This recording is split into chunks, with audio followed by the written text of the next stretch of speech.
I need that sports encyclopedia. Where you at, Steve Kim? Got Trent in the cut. What up, man? The real Coach JB. My main man, Big Smitty. Are y'all ready for this? Ground like something to prove it. Came to a conclusion that it's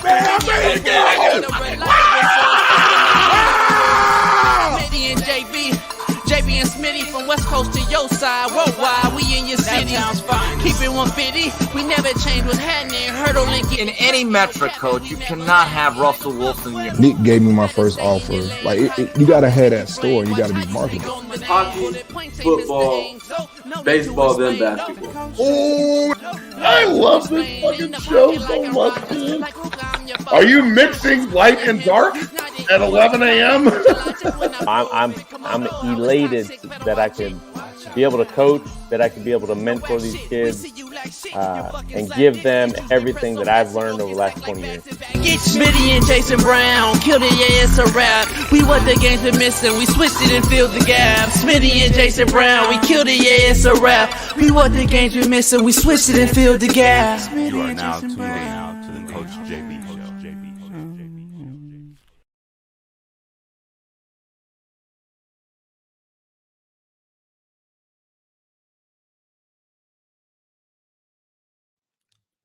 Hello? Can you hear me? Derek. Man, God, I hate this dang phone line, man. I'm sorry, JB. I spent all this dang money on this phone line, and the signal was horrible. I don't get it. Guess what? All right, appreciate you.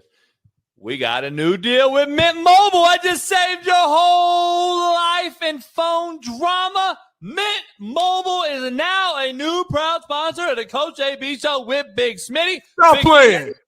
Your problem's been solved. We got a partnership with Mint Mobile?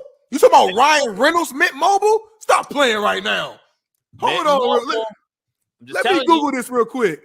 You can try mintmobile.com/CoachJB and get 3 months free when you use the promo code CoachJB. Hey, man, I did a quick Google search real quick to make sure you wasn't playing around. They got plans as low as $15?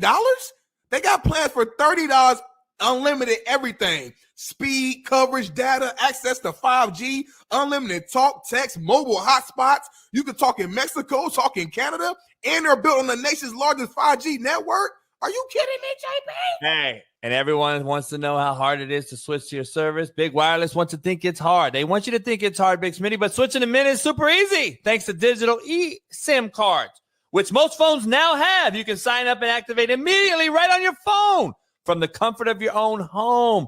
Mint Mobile does it all. Short, fat, skinny, and tall. That's why the Coach JB Show with Big Smitty is proud new sponsor using promo code CoachJB. Try mintmobile.com. This is where it's at. We got it, Big Smitty. So, hey, I'm switching over to Mint Mobile right now, JB. I'm done with this company I'm working with. They crazy. The line, it never works. The signal is out, and it costs too much money. I'm going over to Mint Mobile, JB, and y'all should do the same. Big Smitty, I'm calling you right now. JB, Mint Mobile. Mint Mobile, clear as day. I hear you clear. The new promo code Coach JB right here, 3 months free. Mint Mobile, try mintmobile.com/CoachJB and get you there free. 3 months off, family deals, all deals, short, fat, skinny, and tall. Mint does it all. Proud new sponsor. Much love. We'll see you later. Peace. What up, man? The real Coach JB here. We are getting it live. It is E-Dub Eric Weddle Monday, and I'm a gremlin today. I'll be nice and sweet and cool, but if you throw some water on my motherfucking ass, I might spit some venom at your ass today, because this show's going to be epic.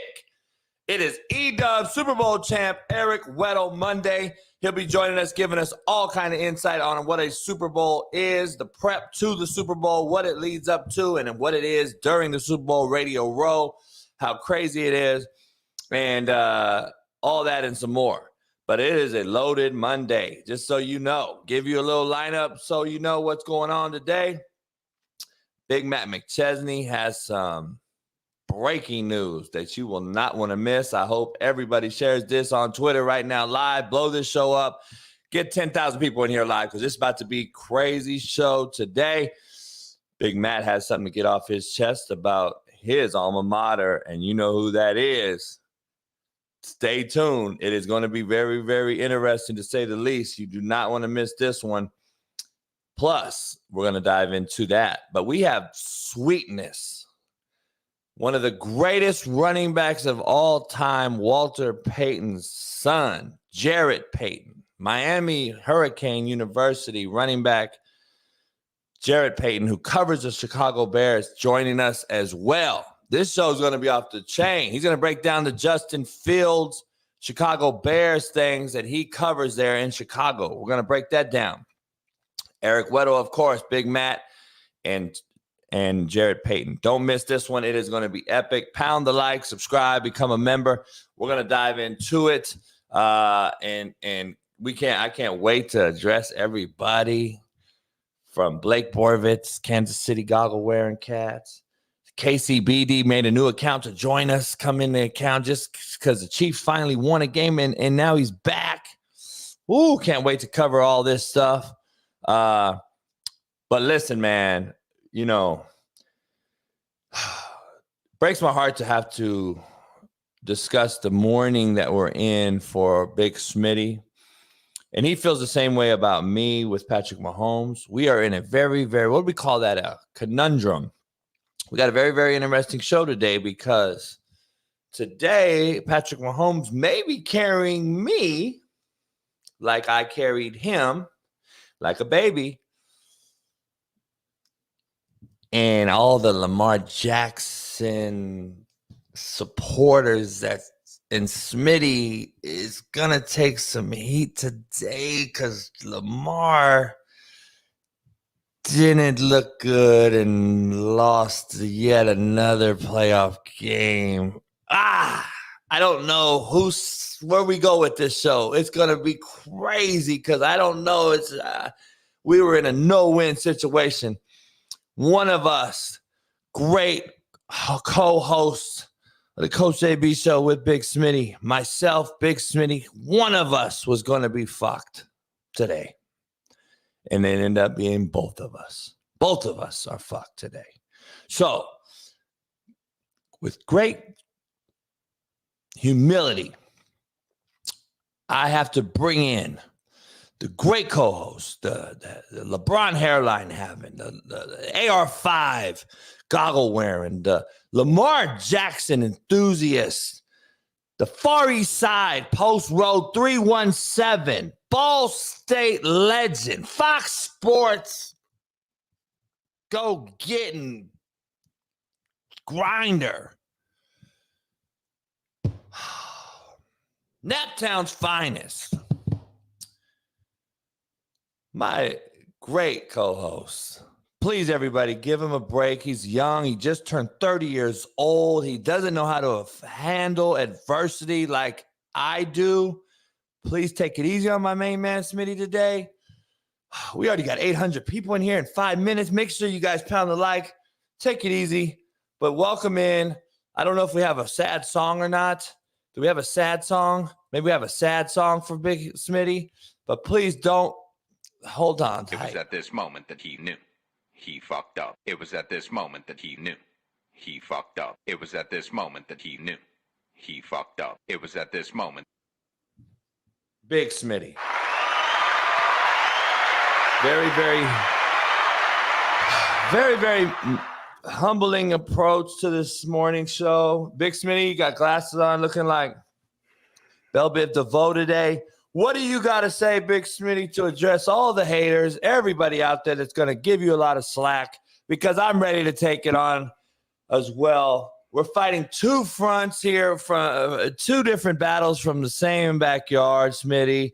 We got to man up today, Smitty. We got to back each other up today, Smitty. I don't know if you realize, like, I got to almost help you out with Lamar. You got to help me out with Patrick Mahomes. I don't know if you're ready. We can't really be against each other today, but because we got a loaded show, Big Smitty. So I don't know. You could just stay quiet and get your thoughts together. I'll give you the rundown while you enjoy Smitty's morning's face. But as the thumbnail shows, everybody out there, Andy Reid carrying Mahomes into another Super Bowl is the real shit. Can't wait to dive in. I'm ready for the heat. Patrick Mahomes is getting carried like a backpack to elementary school by Andy Reid. Yet again. Yes, that's what it is. We're going to break it down, KC Terrorhead. Hold it. Where are all the Chief fans at? I know y'all in here. I lost the Ravens fans, so the Ravens fans, they can't say nothing today. It's funny how the internet works. They talk a lot of shit, and then they go quiet when their team loses. So I lost one battlefront, so the Ravens flock's gone for me, so I'm good. I'm clear on that. Now I got the Chiefs Queendom, and I'm here for it. I can't wait to dive into it. Andy Reid carrying Mahomes. Spagnola carrying Mahomes. Oh, my goodness. Can't wait to dive into it. 30 of 39 for 240? We're going to dive into it. Lamar chokes again. Oh, Big Smitty. Lamar chokes again. Oh, my goodness. Grace. Oh, my God. What is he doing? You know what's funny about that play? They're blaming Likely on the internet. They're blaming Likely for throwing his hand up in triple coverage, and they said it's his fault. Lamar threw the ball.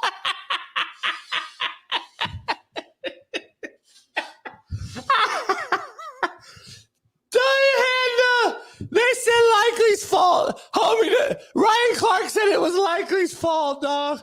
Dog, the internet defends Lamar Jackson like I've never seen before. It blows my mind. They said, Likely, don't throw your hand up. You're going to make Lamar throw it.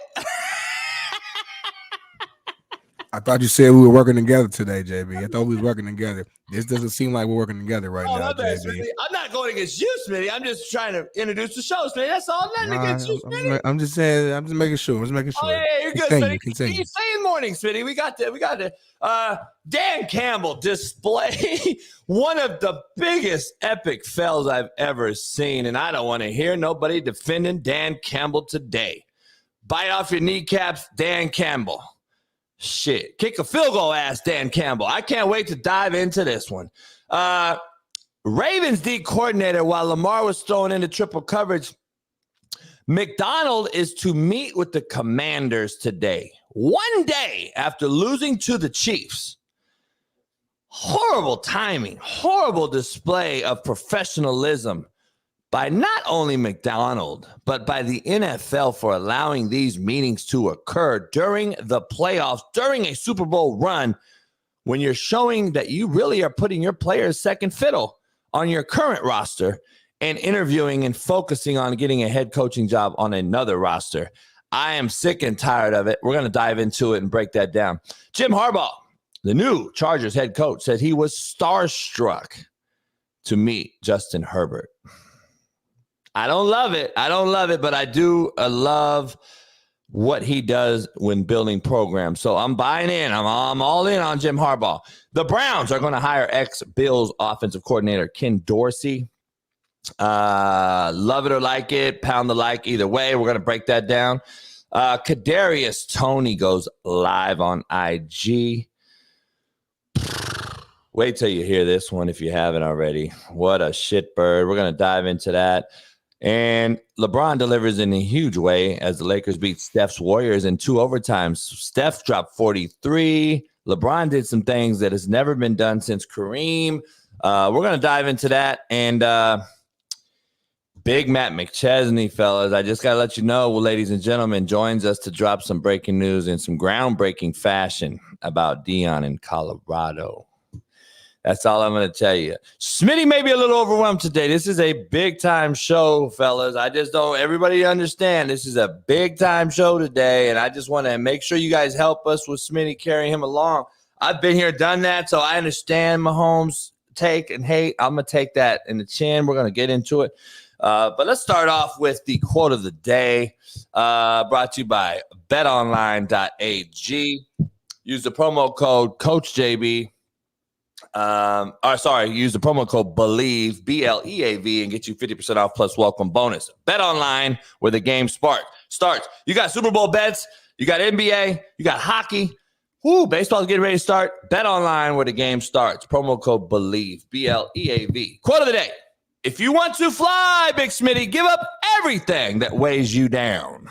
Want to fly, give up everything that weighs you down. Unfortunately, we can't be on all the platforms today because TikTok, Instagram, and Facebook has me banned and suspended.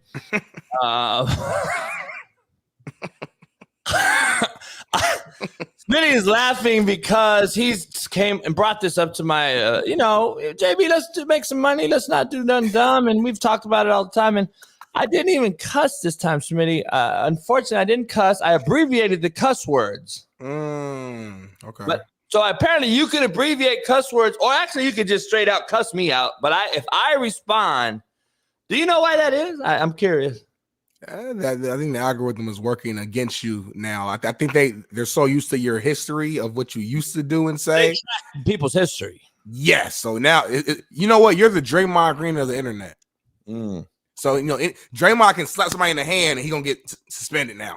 Because the history of it. So now you can't say nothing. My phone just sitting here, Smitty. My phone just not on nothing. Yeah, you can't even. You should turn your phone off right now. You shouldn't even have it on. Yeah, I can't go on Instagram. I can't go on TikTok. I can't do nothing. Apple might suspend you from texting. That might be the next thing. You might not be able to FaceTime or text somebody. I never use the blame game. It just feels like they're against me. Don't you ever feel that way? Don't we love playing the victim sometimes? We love playing the victim. It's easy. They're against me. I feel it right now. I gotta just shut up, I guess, Smitty, and just don't say nothing ever. I just gotta take it. I gotta take the hate. The KC Queendom fan base. I just gotta take them. They can DM me and say, "I want to kill you, JB," because that's what I got. I get that, but Instagram lets that go, and then I get to go, and then I get to scroll videos and reels, and then.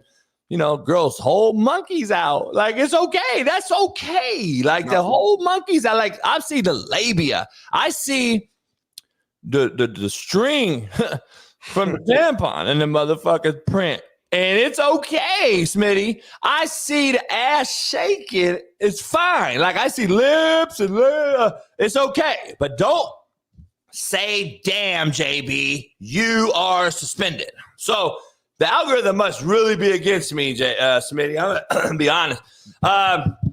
They call it hate speech. Yeah, hate speech. Yep. Porn's okay. Hate speech, no. All right, so look.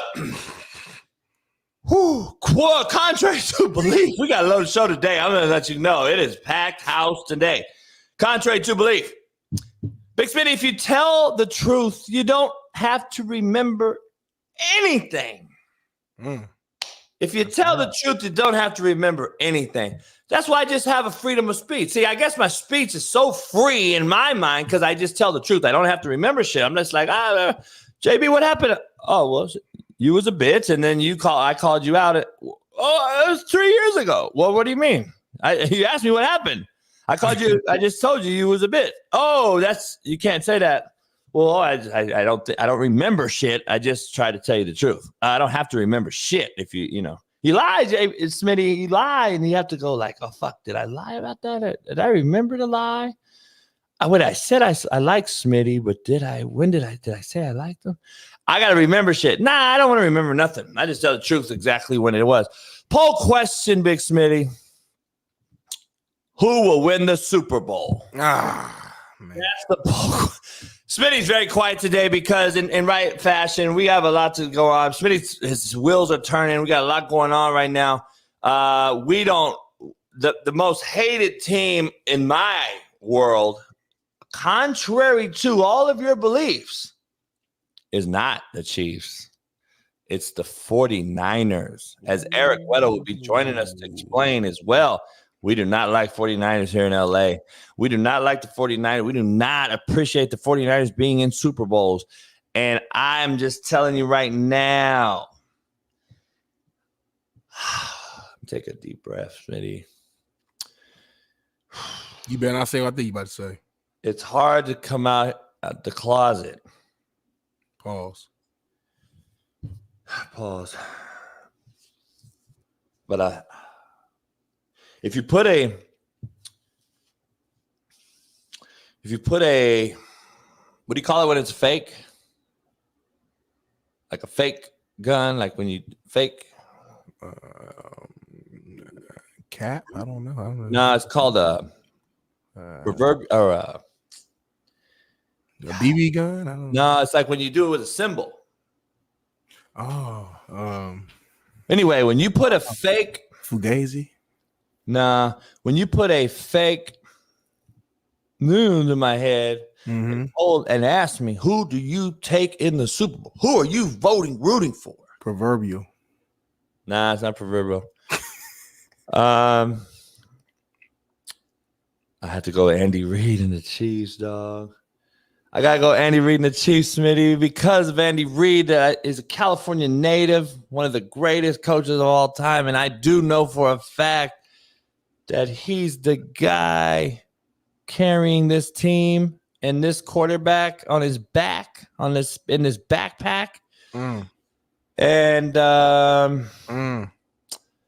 I have to root for him because I can never root, whatever you call it, for the 49ers. I can't. They're the hated ones. Now, Mahomes will probably go out and be mid again in the Super Bowl as he always is, and they could win it because Andy Reid dials up the right plays and the right time. And I just can't root for the 49ers. I just can't root for them. If the Giants in baseball were in the World Series, Big Smitty, I can't root for the San Francisco Giants. The Southern California thing and the Northern California thing, Smitty, I don't know if you could correlate that or relate that with you. Probably the Far East side. Is that like a Naptown versus Gary? Or I mean, you got to have something, right? Is it Indianapolis versus Chicago? Like, what would be the close? What is the thing? Because Northern Cali and Southern California, the Norteños and the Sorteños and the Saureños, we don't get down. And I'll ask for my Mexican homies. The Sorteños and the Norteños and the Saureños, they don't get along. We don't like the Bay Area cats. The rap is different, and we love E40, but it's a total different lingo. It's always foggy up there. It's always cloudy. It's like the Kansas of California. And we don't like Kansas, and we don't like Kansas of Californias. So the Northern California Bay Area, we don't like. And it's just right there with the Kansas City Queendom fan base, Smitty. But I got to go with Andy Reid and just think that way. I just think Andy Reid versus the world. Andy's going to win this thing, not the Queendom. Andy. So that's who I've got to roll with, Smitty. I'm sorry. I have to tell you, I'm sorry right now in front of everybody. I am sorry. I have to go against. I have to go with Andy Reid, and that he actually happens to be a coach on that team that we don't like. But you know what comes with that, though. We love Andy. There's no beef towards Andy, but what comes with that is the Mahomes stands, the Queendom, Taylor Swift. Taylor Swift again for another game, y'all. You know that camera's gonna be on her for more of the game than the damn game itself. Oh my God. He's holding me, Smitty.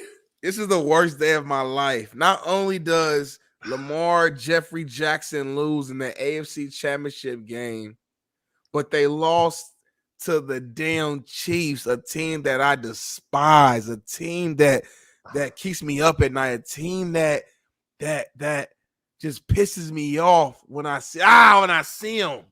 Why'd you throw your hand up, Likely? It's all your fault. Oh my God! It was a pass interference. They bumped them. If the table if it was reversed, they would have caught pass interference from Mahomes because they was calling everything when Mahomes got touched, or if the Ravens players taunted, but when it was flipped, they didn't want to call it. Man, I just don't get it. Why are you pushing this Swift and Kelsey? What are we doing? Why? Swift, Kelsey, what are we doing to us? The supervisor ball, no. I just don't get it, man. It's just a tough day for the Coach JB show. That's why I came here with the glasses on, the black jacket, man. I feel like we're at a funeral today, man. And I think really the funeral represents the death, at least short term, of JB and myself really arguing a lot. I mean, well, I'm sure we'll debate a little bit on today's show, but we got to come together in this moment, man. During funerals, that's the time where families typically come together. I think right now we're battling the same beast, and I have to admit as well to your Chiefs point, as much as I hate to say it, and we got time, my pick might change, but as I stand here today, I don't see the Niners winning this game. I'm gonna be honest with you. The way the Niners looked against the Lions should have won the game. They beat themselves. Green Bay, they should have lost 2 games. Yes. And I just feel like the Chiefs are just hot. If I put my money on the game, I'm putting my money on the Chiefs. And that's just me. Like, you guys know I don't like the Chiefs. So by me saying that, this is no goggles, nothing, none of that. I just don't see it. Will I be rooting for the Niners? I'm not from LA, so I get why JB feels the way he does about the Niners. I'm not from out here, so I will be rooting for the Niners because I cheer for anybody except the Chiefs. If my coach is not playing, I want the Chiefs to lose, and whoever can make that happen is what I want. You got Mahomes carrying JB with one hand too. Like, he doesn't even care if you fall, JB. Like, he's not even really like protecting you fully. He's like a careless parent. He's rocky with one hand. You obviously look like you're fucking hungry in this picture. You don't have a bottle, a pacifier, and he's just smiling. Just an abusive parent. An abusive parent is what Mahomes is in this situation as he's carrying you. And I just don't understand how we're in this position right now. None of our predictions, I think, came to light. I'm just confused, man. Zay Flowers. Not only do you get a dumbass penalty, a stupid penalty, you make up for it, get those yards back, and you're literally an inch away from making this game a 14-17 game. 14-17, JB. And he fumbles the ball. They kick a field goal a few minutes later. The game was supposed to be tied, not 10-17. It's supposed to be 17-17. All the talk about the bad, and Lamar did not play well. I am going to admit it right here. Lamar did not play well. He did not let loose. I thought Lamar should have ran more, like himself. I thought he played stiff. A lot of his passes were off by like just a hair. The decision to pass to Likely was a bad decision, although it was a pass interference. The decision, it shouldn't even went to him in the first place. But with all that being said, with all that being true, and you know what, chat, give me hell, because you're right, Lamar did not play well. I'm going to own that. But with all that being true, if Zay Flowers holds on to the ball, this game is going to overtime. And who knows what happened? Smitty, you want to take your glasses off for this one, because we got a major, unbelievable guest sitting here, just shaking his head at you, listening to you go on a rant, and I got to just bring him in, man. This is the son. This is his own man, by the way. Don't get it twisted. Jarrett Payton does great things. Division I, Miami Hurricane, great fucking player, great football player, and now a huge advocate, huge community work, does great work in Chicago for the Browns organization, his father's great organization. The one and only Jarrett Payton joins the show. Clap it up. Man, brother, it's been a while, brother. I miss you, man. How you been? Oh, you're muted. You muted. Hold up. There you go. Hey, Now listen, I had those on too, but first I was gonna put these on because I wanted to feel nice and comfortable. You know what I'm saying? Hey, Smitty, I Put see him, you you. can put him boy. back on. Hey, You can put him hey, back on. Hey, man, Jared, it's Coach, been a minute, man. I appreciate you hopping on here. I know you're getting ready to go to Superbowl Radio Row. I might be down there too for a few days. Smitty can't make it. He work at Fox. Fox don't let him, don't let him out and stuff. So I'll just fuck with it. Jared, first of all, man, let me just dive into this real quick. Smitty's take. The thumbnail here is I got Andy Reid carrying Mahomes in a backpack like he's carrying him again.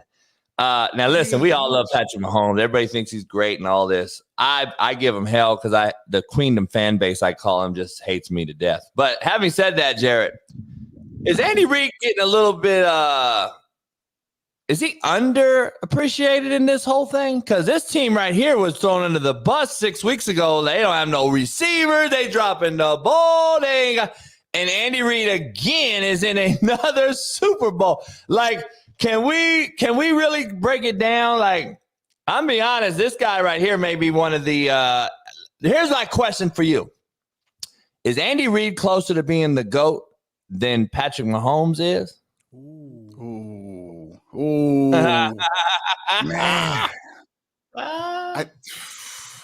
man. I always try to separate the quarterbacks and the coaches, even with Belichick and Brady. Like, I'm always trying to, because I always feel like when you talk about the best player, and this is where I have the issue when I talk about my pops, man. Like, I always talk about him. They're always like, well, who's the greatest running back? Well, you got Barry Sanders, you got God rest his soul, Jim Brown. But when I look at my pops, I don't even put him in that category. I put him in as just a football player. If you're looking at a dude that was supposed to play football, like, to me, he's in that top 5 of all-time greatest football players, not running backs, just all they do. So I try to separate it. Does Mahomes and what he's done this year, and I know you give him a lot of flack. I know you do. I see the tweets. I understand it.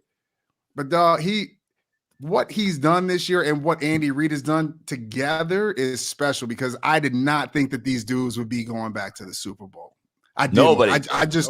Nobody. I was like, they're done. They're cooked. Like, they can't make it happen. Mahomes screaming on the sidelines, upset with people, guys dropping passes, guys lining off sides, like all this stuff. To see them click down the stretch right now, man, is especially the relationship between Mahomes and Kelsey, because a lot of people counted Kelsey out. Like, I was the one that took the video of him and Taylor, first video of them together. Bro. 20 million views. Hey, so many people were like, he ain't focused on football. And to see Coach and Smitty, how they turned it on at the end of the season special. I'm always going to give Mahomes credit, because anytime I bet against him, he comes around and finds a way to be able to make it happen. And I'm done betting against Patrick Mahomes right now. I think you got to give him credit. But on Andy Reid's side, your question, yeah, I think so. If they keep doing what they're doing, man, they got the opportunity.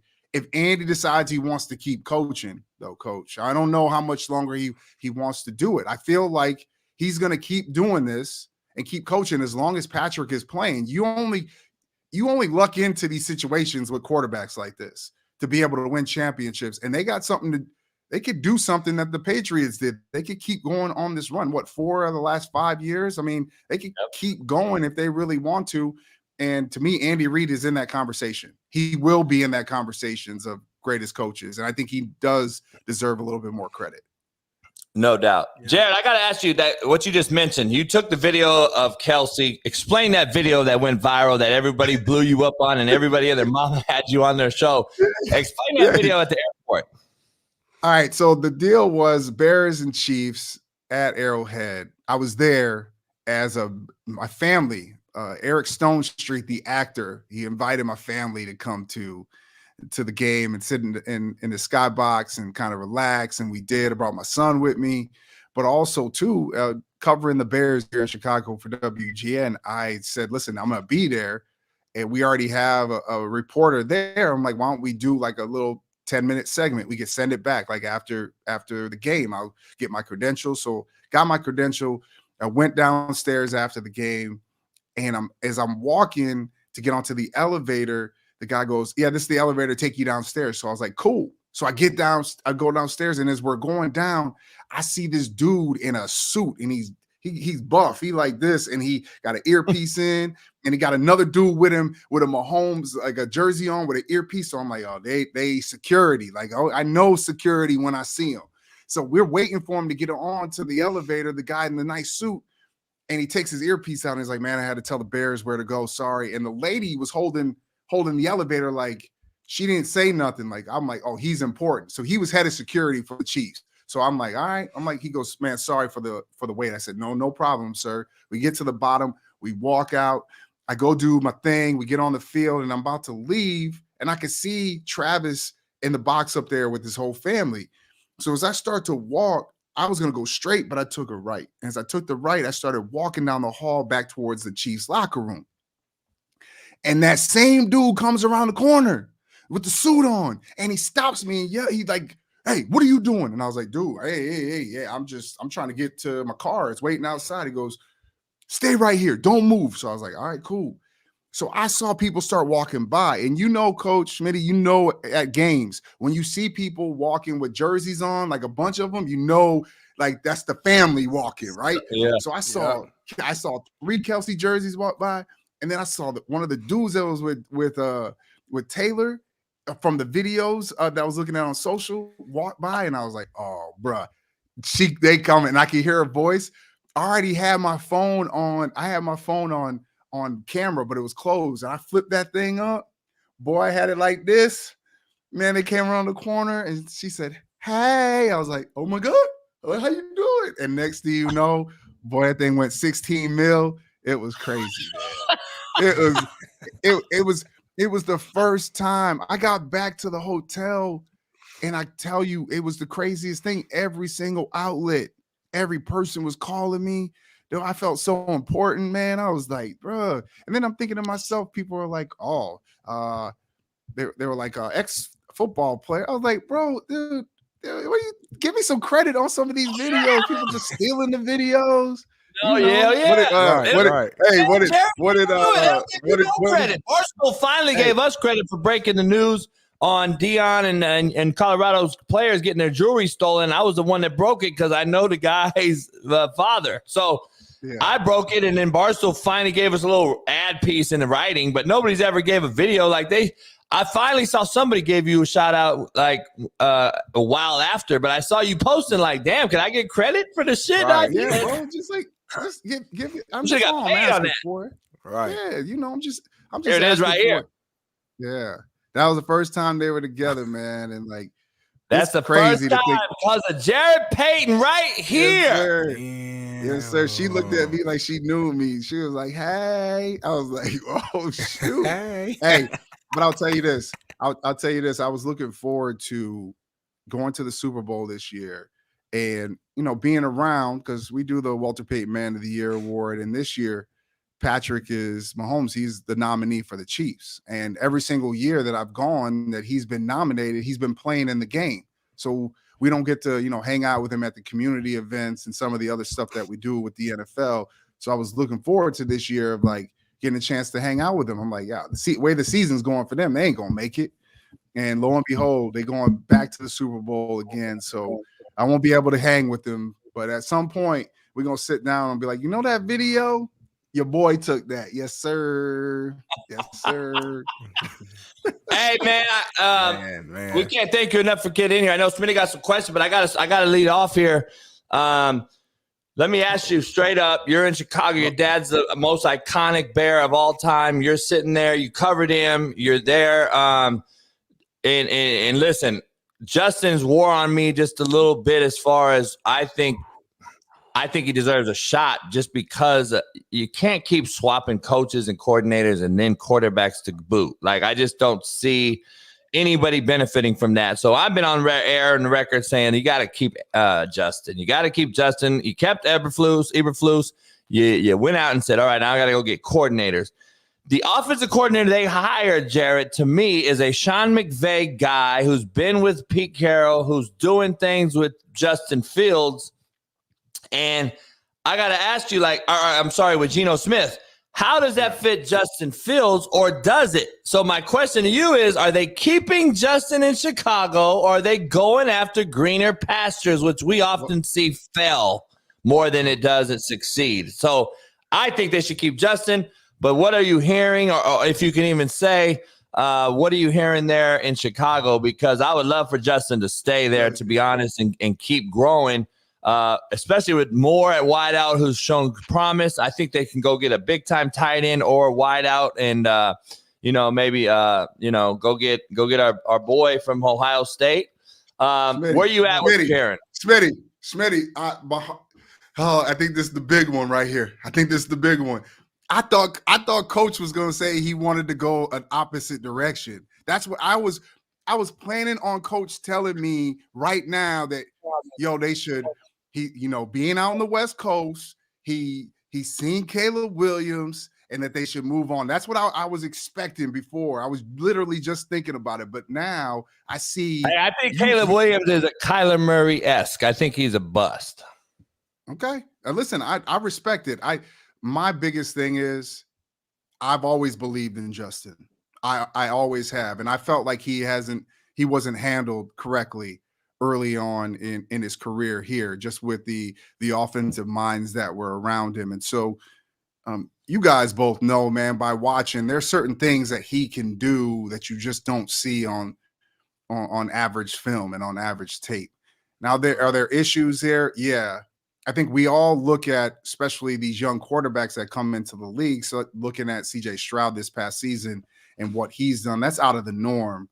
And I flip the script, though, and I say, well, if Justin, you can get him the weapons that he needs, start surrounding him with more talent, but also offensive-minded people that are going to help nurture him and help him grow. Because I feel like he has questions. He's not seeing the game like he was expecting he would be seeing the game and feeling the game. And there's no one there to kind of bounce that off to with him. And so that's where Luke Getsy, I don't think, vibe with him. It was like, this is my offense, my way or the highway. We're going to drop you back. You saw there was 2 times here in Chicago where Getsy switched things up and tailored things around Justin, and that's when they had success.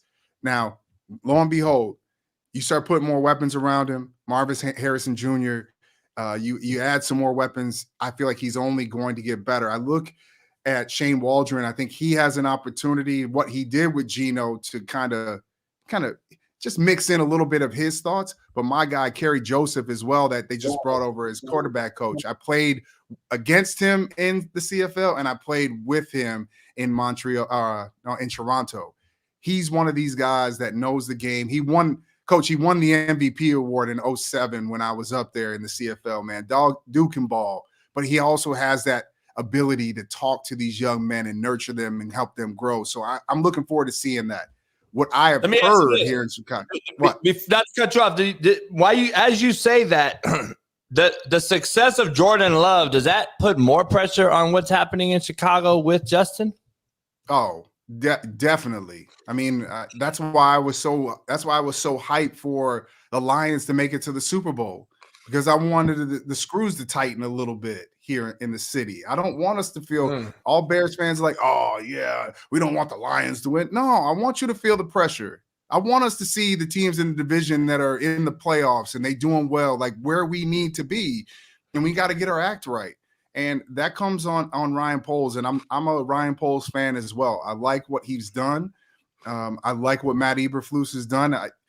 Here in Chicago, a lot of people are upset about not going out, at least even like sitting there and listening to Jim Harbaugh and having a conversation with him to see if it's even possible.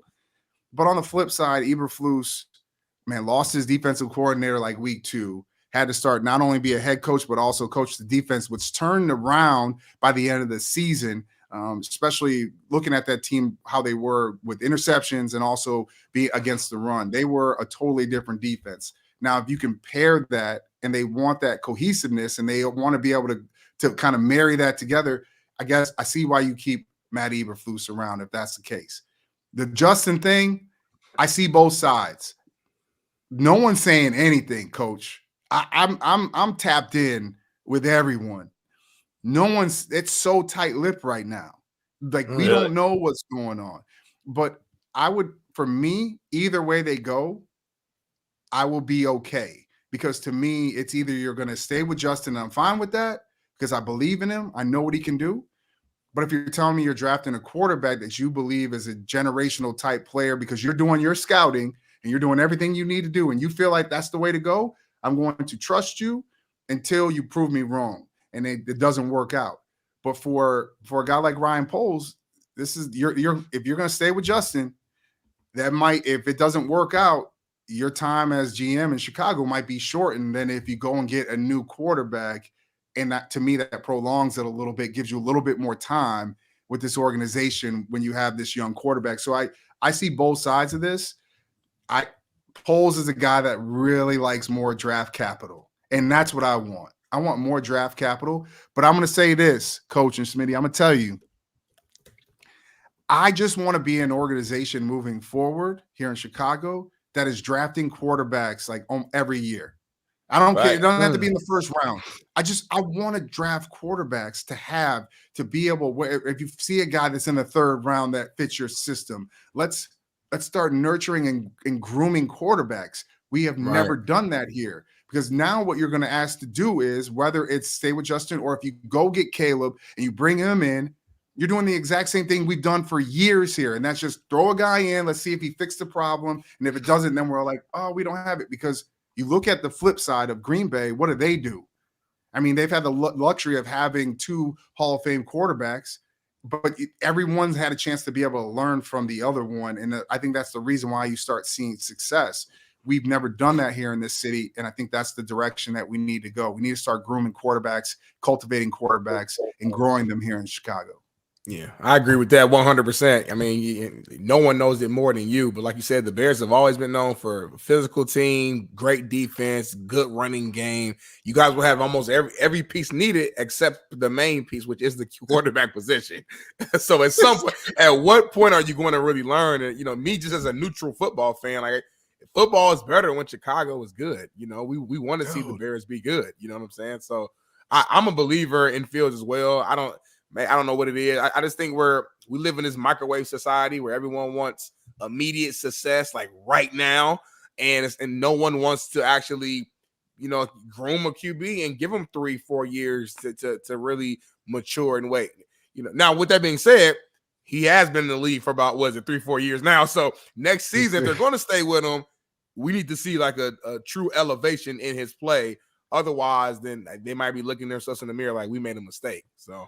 Hey, Jared, not to put you on the spot, but what is your thought right now? Like, if you were grading out Poles, like, do you think he's done a good job? Are you kind of like waiting to see still? Is he in that middle of the, of the tier year wise to say, all right, give him another year to see if he goes and gets, a tight end or a big time O tackle or a D lineman? Because I think there's a few spots that you can shore up, especially protection wise, to help Justin out, and then to get another receiver. And the second part of that question is DJ Moore a number 1? I think he's a number 2, or if he is a 1, I think he needs another complimentary 2 that's very, very tightly knitted with him. Like as far as either go get the quick inside slot guy or go get the big outside guy, but he can't be both. No, he can't be both. I'll answer the first question. I'm in that middle area. I like things that Ryan Poles has done and how he's addressed, especially on the defensive side. Right? So came from the Chiefs. He knows, and he's a football guy. Like he played. Like I'm not saying that you have to play to be able to know the game. We all know that. Like it depends. I just love the fact that he was in the trenches, played this game, so he understands what guys are going through. Like he gets it, and he's a former offensive lineman. So this year, this is where I want you to, in Ian Cunningham, who his assistant GM also played offensive line.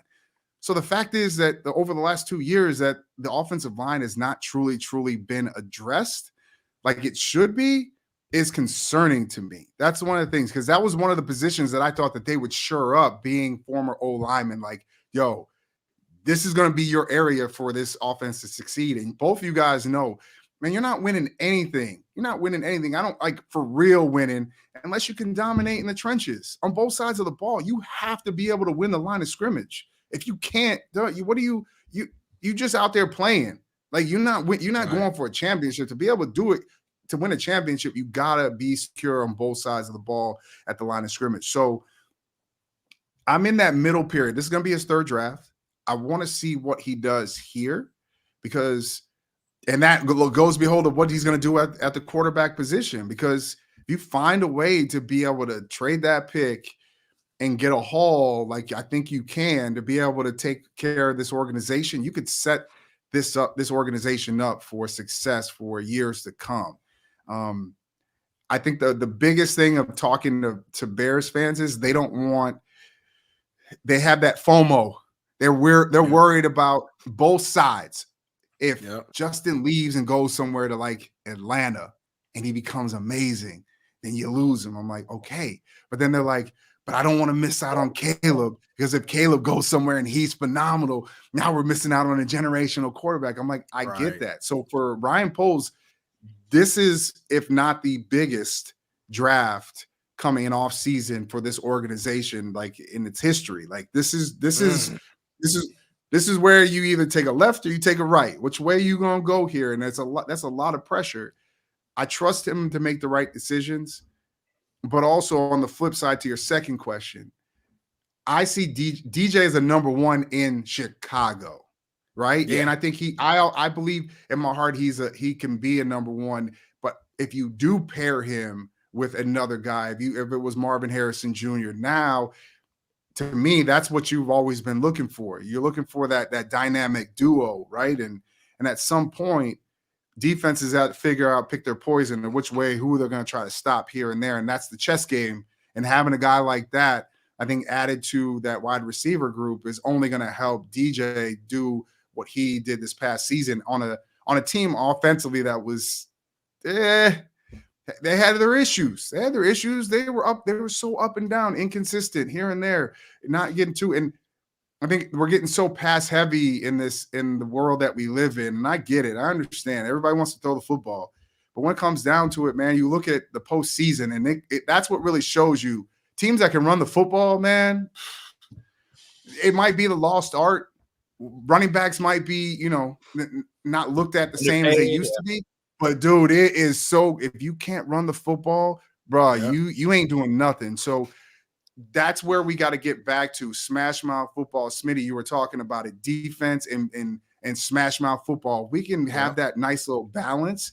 To me, that takes a lot of pressure off of Justin, but it also puts Justin in situations to be successful and comfortable. Where all right, now we got to put 8-9 men in the box because y'all just running down our throat and giving them opportunities to be able to take those shots. Because he does throw a really good deep ball, but you don't get an opportunity once that box is loaded.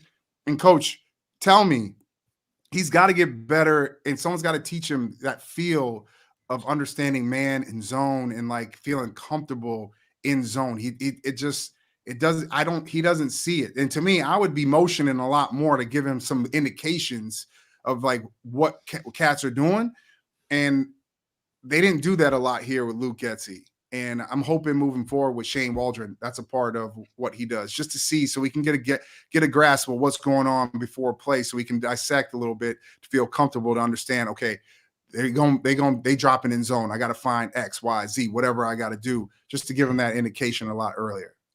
I like Shane Waldron hired because if it's anything like McVay, which he is from the tree, what he did with Geno, they're going to run a lot of, boot naked, waggle, get Justin on the edge. Not necessarily saying, we know he can run, but you are saying it, like put him and force the corner to make a play. Like I'm going to take off and run, or I'm going to make a decision. You got to make a decision on that edge, force the corner, which we used to call it, or drop and let me run. Like I think he's a good fit for Justin to do some things that I'm blown away, Jarrett, when I look at offenses with the quarterbacks that they have. And I'm like, that's why I'm so big on Greg Roman when he had Lamar, what he did with Lamar, because of that's his skill set.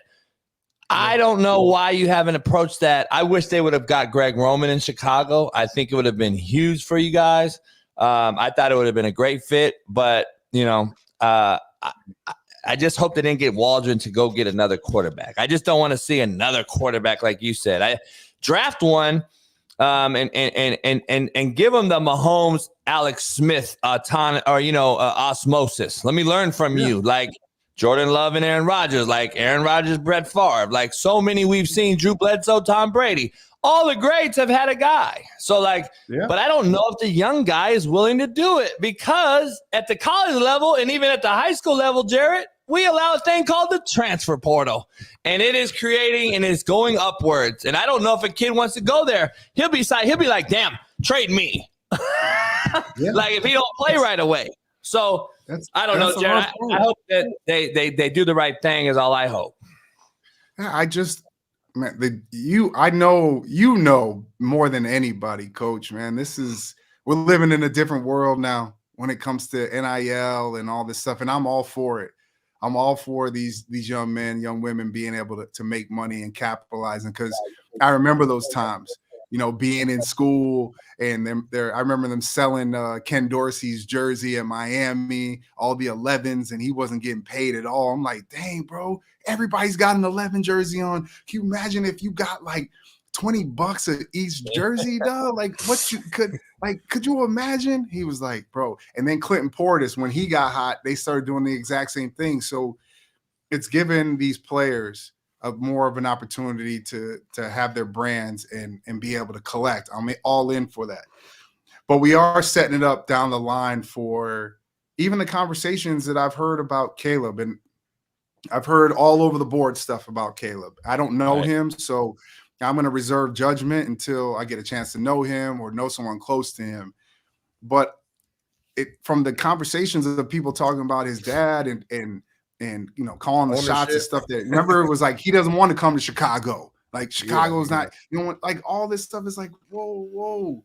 Like we're giving these young men and young women a lot of leeway and also say in what goes on at the college level. But when you come back to the NFL level, dude, you better come back down to earth, because there's nothing bigger than the shield at all. There was nothing. You're not telling people what you're doing. You better fall in line when you get there, especially when you got the old heads that have been there, the vets. Like there's a lot of stuff that you have to do. And so where we're at right now with the way that these, especially young men coming into the NFL, man, I don't know. I don't know this generation, man. I'm looking at it going, I'm hoping we get some more ballers coming out, man, because whether it's that or video games, man, they're all so locked on so many different things that we didn't have to deal with growing up, and which is taking their mind off of the opportunity for them to truly, truly be successful. And it's a crazy world. I got an 11-year-old and a 7-year-old, and I look at them all the time. I tell them, I'm like, I ain't have these video games. Like we just be out playing. Now everybody comes home, they want to be on the Fortnite. I'm like, dog, no. You can do that after you get your stuff done, but you can't tell me that you don't have 15, 20 minutes to be able to get a workout in. Like if you on the game for 4 hours, you can show me 15 minutes to get a workout in. So where the mindset is of these athletes coming up now is, I don't know, Coach. It's a weird place. It is, man. It is. Smitty, you got any last things? Jared, I'm going to see you in Vegas. You in Vegas, right? Yeah, boy, I'm gonna be in Vegas. Hey, Smitty, I'm gonna be in Vegas, buddy. Hey, got the stage back on. I gotta come pull up on you. I'm gonna be there for a few days. I'm also there with my boy Pat Perez. He's got the Live Golf there that same week. That the Live Golf's there. There's a boxing match there. There's MMA and a Super Bowl. I'm like, damn, there's gonna be no room, Coach. Man, let me tell you something. Man, I appreciate you, man. It's kind of crazy sometimes this world we live in where you see somebody from afar. And for me, it was watching you on the show, and I was captivated by the show, man, just because I'm a football guy. And I was like, man, this is so dope. And then I see you, meet you, and now I get a chance to do your show and interact with you and get a chance, man. It's cool, man. It's an honor. And I love that you always speak your mind, and you don't care what people say. And I know it's not a front. It's who you are. And to me, that is what's cool. It's uncensored. It's from the heart. And Smitty keeps you grounded, man. He ain't gonna let you just say what you want to say. It's that balance, bro. Like you two have a cool balance. And so I just want you guys to keep doing what you're doing, man, and keep just striving for all the success, man. You guys got a great show. Nah, I appreciate it, brother. Hey, we call it salt and pepper. You know, yin and yang. Yin and yang. You know what I'm saying? The young versus the old. Oil and water. You know what I'm saying? Hey, Jared, man, it's always a pleasure, man. We got to hook up when I get there and drink on me, and we'll hook up, man. I know you'll be there, and I'll be there for a few days, and then I got to get back to the house. I'm hosting a little Super Bowl party at the house, you know, a little poker, a little female. Hey, Jared, tell all the youngsters out there, stop playing Fortnite and go put some Madden on at least so you know who the hell the greats are in this game. Because they don't even know who the greats are no more, Jared. They don't even know. Some of these kids, I asked them, I'm like, you know who Walter Payton is? You know who Eric Dickerson is? Cats are like, these are kids I recruited that were 4-star kids. I'm like, how the hell you don't know who the great running backs are, but you play running back? It blows my mind. You can't. Like, you got to know. You got to do your history. There's no way you can take whatever you're doing into the future unless you understand the past that came before you, the people that laid the groundwork. And that's the reason why I work so hard. I mean, it's not just about football. It's about in everyday life stuff. And so my dad, man, he worked his tail off. He worked his tail off. And I watched how hard he worked. And so I'm like, yo, I'm going to take that with me, not just in sports, but in life. And man, that's the reason why I've had the success that I've had is because of my work ethic. And I'll never take it for granted. And these young kids out here got to learn how to work. They got to. And I think that's what makes me, what kind of gravitated me towards you and watching you is because that's the only way. You got to be, my pops, he was hard on me, man. He was like, I'm not going to let you scoop by because look, dog, we lived in a huge house. If I needed Jordans, he would call Michael Jordan to get me a pair of Jordans. You know, life was easy.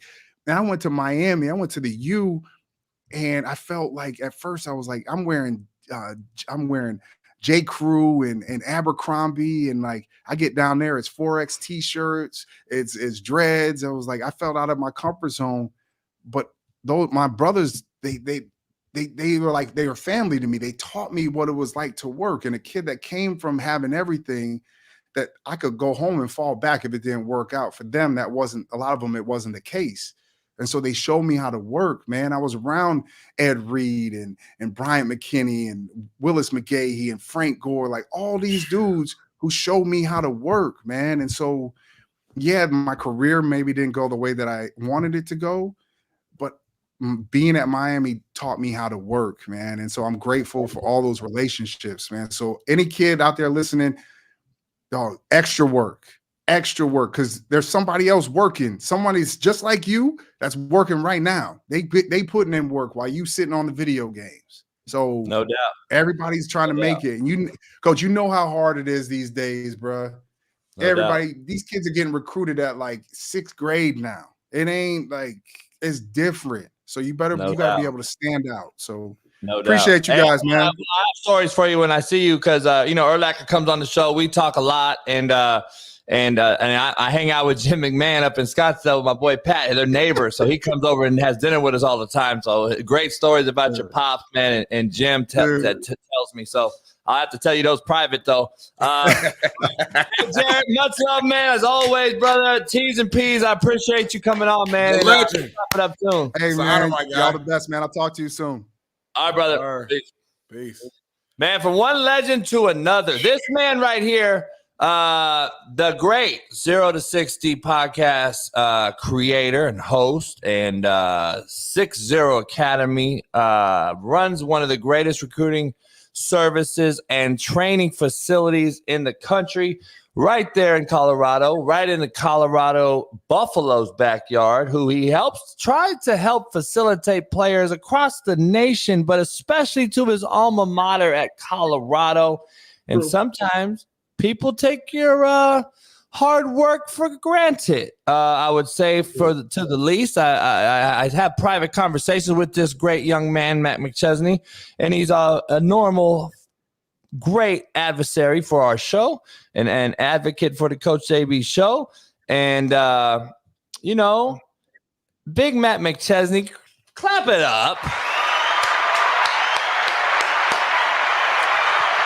All right, Big Matt, we have a loaded lineup today. It is Eric Weddle Monday, Super Bowl champion Eric Weddle. He's going to come on after you and break down what Super Bowl week's like. But before that, we have the great Walter Payton's son, Jarrett Payton. You just got to listen to in the back room there. He's been on a few times. Great dude, by the way, who still works there in Chicago for the Bears. Interview was fire. I've been waiting for you, Matt. I got to be honest. I've been waiting for you. You're one of our loyal compadres. Let me ask you, we talked over the weekend and we had conversations. We don't need to share those. I let Smitty know a little bit about it. You posted a video.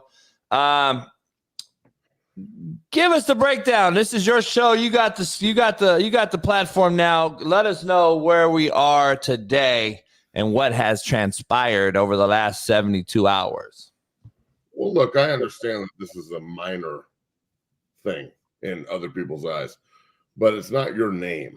So that's my thing. It's my name and my son's name. And so what has happened to your name?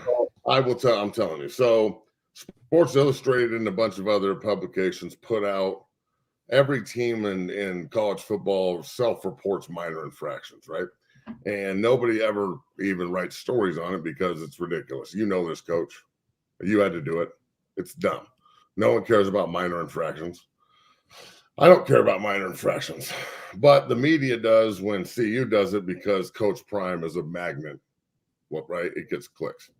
So I'm not mad at anybody. I just want the information to be correct. So apparently, Colorado reported that myself and I, and my son Nicholas, who was a recruit at 2 of the 4 home games we went to this year. We went as fans against Nebraska and Arizona. I sat in 101 against Nebraska and riled Nebraska fans up all day. Everybody saw that. It's well documented. That's the thing. I document everything. You guys know that I post. So if I went to the Stanford game, you know. And then the other 2, the USC and the CSU game, SC and CSU, he was a recruit. He was brought in with the rest of the guys from the Dungeon family. We have pictures of all that. We were in the stands. Like, they're insinuating that we went to the Stanford game that we did not go to, and then left the stands after they put us in the stands with the recruits and walked back in, and both of us ran out with the team and went back to the stands. Now, I don't know how you do that because there's security everywhere, even if you have a pass. And when you go as a group to the stands as a recruit or as a coach or whatever, you don't just get up and leave and go back down to the field level and tell them to let you in and walk into the thing with the team, listen to the speech with no one else doing that, and then follow the team. That's ridiculous. So I'm not mad at anybody, but I was not at the game. So insinuating that I was is ridiculous. And then my name's in Sports Illustrated and all these other publications, I would intentionally hurt my university or somehow. I think it's ridiculous and it's lazy. Sports Illustrated is definitely going to be hearing from my guy, Mark Bryant. Coach, who's that? That's one of the biggest lawyers in America, and I know firsthand. And Matt got to meet him, and they took a picture, and Matt was flipping me off in the picture, and it was a very great picture. That's how family says I love you. So yes, Matt. Yes, sir. Mark and I are definitely talking about this, and I think I know that no one thinks it's a big deal, but it's not your name, and I'm trying my best to keep cool about this.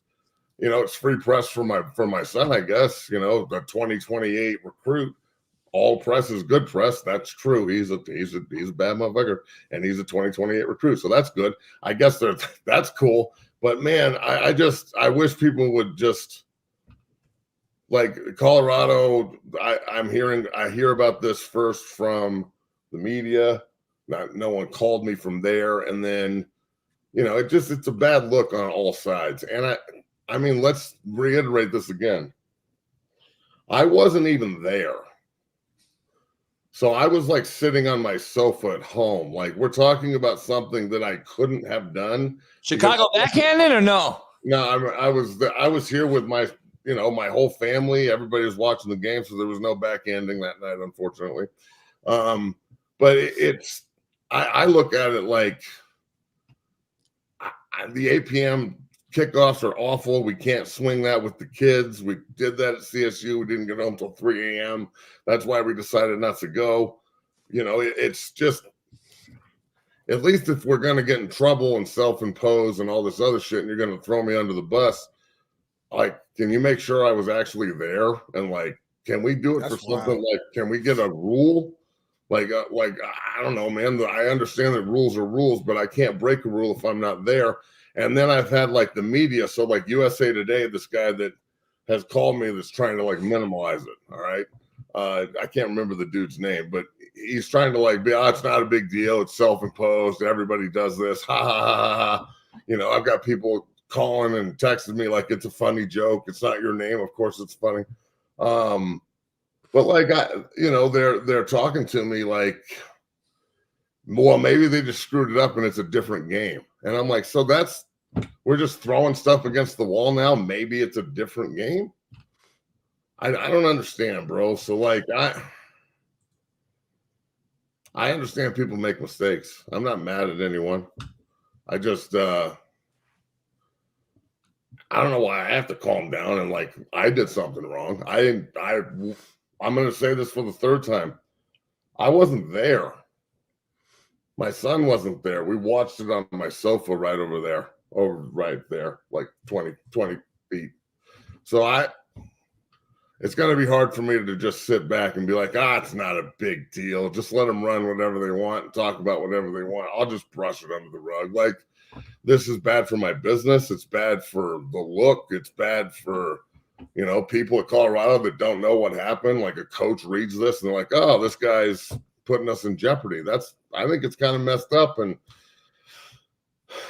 I'd imagine there's legal ramifications here, and I'm going to take them. And I really just wish that people would investigate a little bit more before just laying me under the bus. And look, if I'm offending you right now, if I'm like somehow the bad guy right now, I'm so sorry that I'm like defending myself and I'm trying to clear my name off something that I did not do, and I wasn't even at the venue when it happened. I'm really sorry that this is happening to all the Buff fans out there. Like, I understand. You gotta apologize, man. You ain't gotta apologize. I understand how angry you're gonna get. I get it. I understand that I'm a fucking bad guy and all that other bullshit. So I'm trying my best just to clear my name. My son and I weren't there. I would never intentionally do anything to the University of Colorado to hurt them. I find that with everybody on the sideline, and I'm hanging out with Kevin Garnett and the Wu-Tang Clan and Cameron and all the shit that I saw in the locker room, and you got a DJ and you got Takeoff or Off Take or whoever the fuck is in there, doing what they're doing, and all of a sudden I am fictionally chasing the team out of the tunnel. Like, I need to go do that. Like, I've never done it before. What are we talking about? So it is what it is, bro. I understand that I'm going to catch heat for this, and I'm the bad guy. I get it. I'm the bad guy. I'm really sorry, but I wasn't even there. So I guess if you need someone to point the finger at, I'm right over here. I don't know, man. I'm kind of confused about it, honestly. And it sucks. I don't want to talk about this shit. And now it's going to be some joke, and it's just... Let me ask you. First of all, it is what it is, dog. This thing is crazy. It's crazy. Let me first of all say that our name is all we have. So I'm a few years older. I'll be 48 in a few, this month, February. Our name's all we got. We can't take our goods to heaven or hell or wherever we go. We can't take it in a U-Haul truck. So our name is all we have. That's why I don't lie, because you have to remember shit when you lie, and I don't want to lie. So I just tell you the truth, and if it hurts your feelings, so be it. So does Matt, everybody. And this is the issue I have. you should absolutely defend your name because it is all that you have. I got charged with 8 felonies for something I had no fucking idea that was what was going on and why or how. It seems to happen right when I get, mutually agreed to part ways with the college that I was at. And everyone was like, oh, just plea it out. Fuck you. I don't plea shit out. I ain't Deshaun Watson, motherfucker. I know what I did and didn't do. And that's what people don't get. Like, nah, I am innocent. Fuck your charges. And guess what I did? Thanks to Mark Bryant. Fought it and beat it because we know I didn't do shit. And here's the issue I have, Matt. Fucking fight it because you know you didn't do shit. Your name is all you have. And our word is our bond. And our name is our fucking legacy. That's serious. I don't understand how people can minimalize this and act like it's not. Like I should just not care. Like, what? Should I not care because it might hurt someone's feelings at CU? I mean, what are we talking about? What is happening in the world, bro? So what are you saying, Matt? Smitty's having technical difficulties this morning hearing and stuff, so he can hear spots and pieces. But let me ask you, so what are you saying here? Like, so have you called up to Colorado compliance or Dion or anybody and said, hey, my name's being thrown out? Well, look, Coach Prime doesn't report this shit. Why would I call him about this? What's he going to do? Say, I guess talk to compliance. I don't know anybody in the compliance office. I have no idea who those people are. I don't work there. Like, I couldn't tell you. Like, who am I going to call? If anything, somebody up there that somebody had to report this. Just no text message, no email, no call to verify, nothing. So the media is how I figured it out or how I was told about it. And I don't know how many times I told the guy from USA Today alone before he even ran the story. I didn't go to the Stanford game. My son didn't go to the Stanford game. We watched it at home. And he's like, oh, well, it's not a big deal. It's just a minor infraction. People get hit with this all the time. And look, man, maybe it's not a big deal. But you know what? It's not your name again. Not saying that to you two, saying in general. I'm trying my best to just be cool and not react poorly. And I find it amazing that somehow I should not care about my own name and my son who's involved in this because somebody's feelings at CU might get hurt. One of the coaches might get offended or I make the school look bad. I didn't do this. I didn't hypothetically put myself in this situation. I watched the game on my sofa. I don't know how I get thrown under the bus for this with all the different people that were on the sideline up there this year. It's just amazing to me that it resorts to this of all things. Just randomly throwing people under the bus who weren't even there. So if I did something at another game that was wrong or I broke a hypothetical rule from the NCAA, well, again, how can you just say it was a different game? You can't just place me here and I wasn't there and be like, oh yeah, never mind, it was the Arizona game, or we're just making shit up. Yeah, that's what they do. Again, why is it okay to just make shit up? Big Smitty, that's what the word is. Hypothetical. If I put a hypothetical gun to my head, who am I taking in the Super Bowl? That's what I was trying to say. Matt, thank you for that name. Thank you. We couldn't think of the word. Hypothetical. Let's talk about something else, man, because this sucks. And I'm sorry to even have to talk about it. It is what it is. Defend your name and stand on business. Always stand on it. And real quick, the thing that sucks though is even after assuming that they clear your name and everything, it sucks because the story's already out there now. You know what I'm saying? Because of the internet, it's now you just type in Matt McChesney and whatever infraction, the fucking article, unless you can work something out to get all the shit removed, which hopefully you can. But it's just like I hate when people's names get thrown in some shit that's wrong because now it's out there. You know what I'm saying? So it's just the whole thing. I hate that you're going through this. And obviously, the fact that your son's name is involved, that's even the bigger thing. Because he's a kid. Like you know what I'm saying? Like your week's gonna get more interesting as you get. As this week goes along, because I think somebody wants you on their show tomorrow too. That's a pretty big name guy. So think about that one. All right. So I don't know about all that.